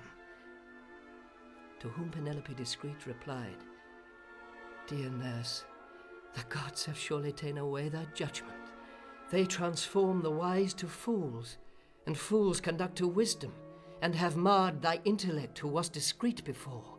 Why wilt thou mock me, wretched as I am with tales extravagant, and why disturb those slumbers sweet that seal so fast mine eyes? To whom the venerable matron thus, I mock thee not, my child. No, he is come, himself, Odysseus, even as I say, that stranger, object of the scorn of all. Telemachus well knew his sire arrived, but prudently concealed the tidings, so to ensure the more the suitor's punishment. So Euryclea she transported heard, and springing from the bed, wrapped in her arms the ancient woman, shedding tears of joy, and in winged accents ardent thus replied, Ah, then, dear nurse, inform me, tell me true, hath he indeed arrived as thou declarest? How dared he to assail alone that band of shameless ones forever swarming here? Then Euryclea thus, Matron, beloved, I nothing saw or knew, but only heard groans of the wounded. In the interior house we trembling sat, and every door was fast. Thus all remained till by his father sent thy own son called me forth. Going, I found Odysseus, compassed by the slaughtered dead. They covered wide the pavement, heaps on heaps. Follow me then, that ye may give your hearts to gladness both, for ye have much endured. But the event so long your soul's desire is come. Himself hath to his household gods alive returned. Thee and his son he finds unharmed, and at your home, nor hath he left unpunished one of all his enemies. Her answered then Penelope discreet, Ah, dearest nurse, indulge not to excess this dangerous triumph. Thou art well apprised how welcome his appearance here would prove to all, but chief to me and to his son, fruit of our love. But these things are not so, for my Odysseus, distant far I know, from Greece hath perished, and returns no more. To whom thus Euryclea, nurse beloved, Come, follow me. My life shall be the pledge. If I deceive thee, kill me as thou wilt. To whom Penelope discreet replied, Ah, dearest nurse, sagacious as thou art, thou little know'st to scan the counsels wise of the eternal gods. But let us seek my son, however, that I may behold the suitors dead and him by whom they died. Or passing light the portal step of stone, she entered. He sat opposite, illumed by the hearth's sprightly blaze, and close before a pillar of the dome, waiting with eyes downcast, till viewing him, his noble spouse should speak to him. But she sat silent long, her faculties in mute amazement held. By turns she riveted her eyes on his, and seeing him so foul attired, by turns she recognized him not. Then spake her son Telemachus, and her silence thus reproved. My mother, my hapless and my most obdurate mother, wherefore thus aloof shunst thou my father, neither at his side sitting affectionate, nor uttering word? To whom Penelope discreet replied, I am all wonder, O my son. My soul is stunned within me. Power to speak to him or to interrogate him have I none, or even to look on him. But if indeed he be Odysseus, and have reached his home, I shall believe it soon by proof convinced of signs known only to himself and me. She said. Then smiled the hero toil inured, and in winged accents thus spake to his son. Leave thou, Telemachus, thy mother here, to sift and prove me. She will know me soon, more certainly. She sees me ill-attired and squalid now, therefore she shows me scorn, and no belief hath yet that I am he. Then Pallas over all his features shed superior beauty, dignified his form with added amplitude, and poured his curls like hyacinthine flowers down from his brows. As when some artist, by Athena or Hephaestion rendered wise to do all tasks ingenious, borders silver with a wreath of gold, accomplishing a graceful work, such grace the goddess o'er his ample chest copious diffused, and o'er his manly brows. He, godlike, stepping from the bath, resumed his former seat magnificent, and sat opposite to the queen, to whom he said,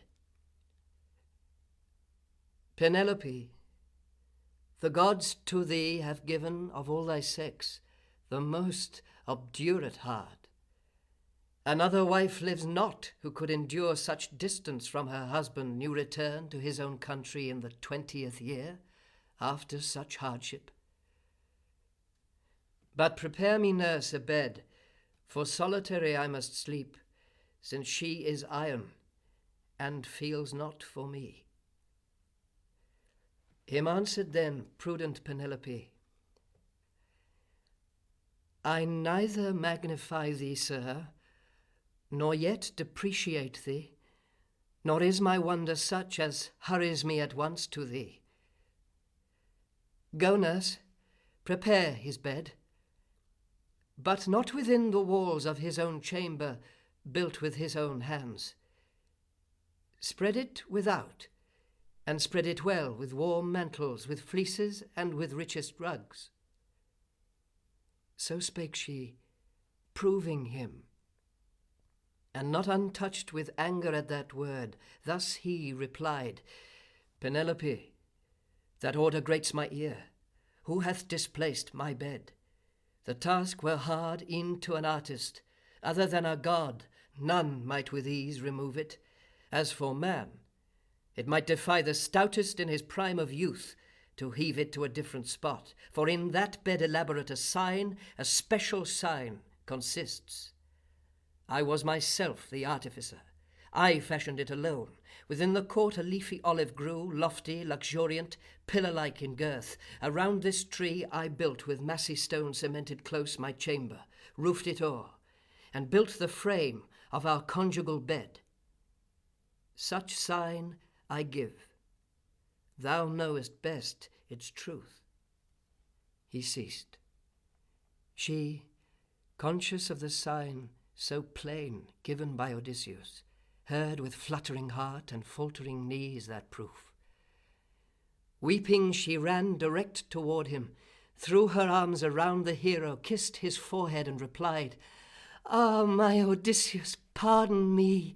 Frown not, thou who at other times hast ever shown superior wisdom. All our griefs have flowed from the gods' will. They envied us the bliss of undivided union, sweet enjoyed through life, from early youth to latest age. No, be not angry now. Pardon the fault that I embraced thee not as soon as seen. For horror hath not ceased to overwhelm my soul, lest some false alien should perchance beguile me, for our house draws numerous such." So saying, she awakened in his soul pity and grief, and folding in his arms his blameless consort beautiful, he wept. Then thus Odysseus to Penelope, "My love, we have not yet attained the close of all our sufferings, but unmeasured toil arduous remains, which I must still achieve. But let us hence to bed, there to enjoy tranquil repose. My love, make no delay." Him answered then prudent Penelope, "Thou shalt to bed at whatsoever time thy soul desires, since the immortal gods give thee to me and to thy home again. But thou hast spoken from the seer of Thebes of arduous toils yet unperformed. Declare what toils.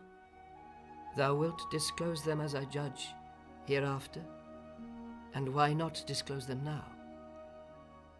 To whom Odysseus ever wise replied, "Ah, conversant with woe, why wouldst thou learn that tale? But I will tell it thee at large.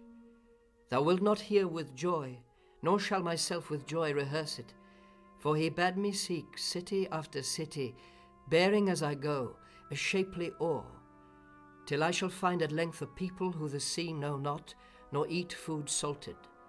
They, trim galley crimson proud, have ne'er beheld, nor yet smooth-shaven oar with which the vessel winged scuds o'er the waves. So shall I die at length the gentlest death, remote from ocean. It shall find me late in soft serenity of age, the chief of a blessed people." Thus he prophesied. Him answered then Penelope discreet, "If heaven appoint thee in old age a lot more tranquil, hope thence springs of thy escape some future day from all thy threatened woes." Such was their mutual conference sweet. Meantime Eurynome and Euryclea dressed their bed by light of the clear torch, and when dispatchful they had spread it broad and deep, the ancient nurse to her own bed retired. Then came Eurynome, to whom in trust the chambers appertained, and with a torch conducted them to rest. She introduced the happy pair and went. Transported, they to rites connubial, intermitted long and now recovered, gave themselves again. At length, with conjugal endearment both satiate, Odysseus tasted, and his spouse, the sweets of mutual converse.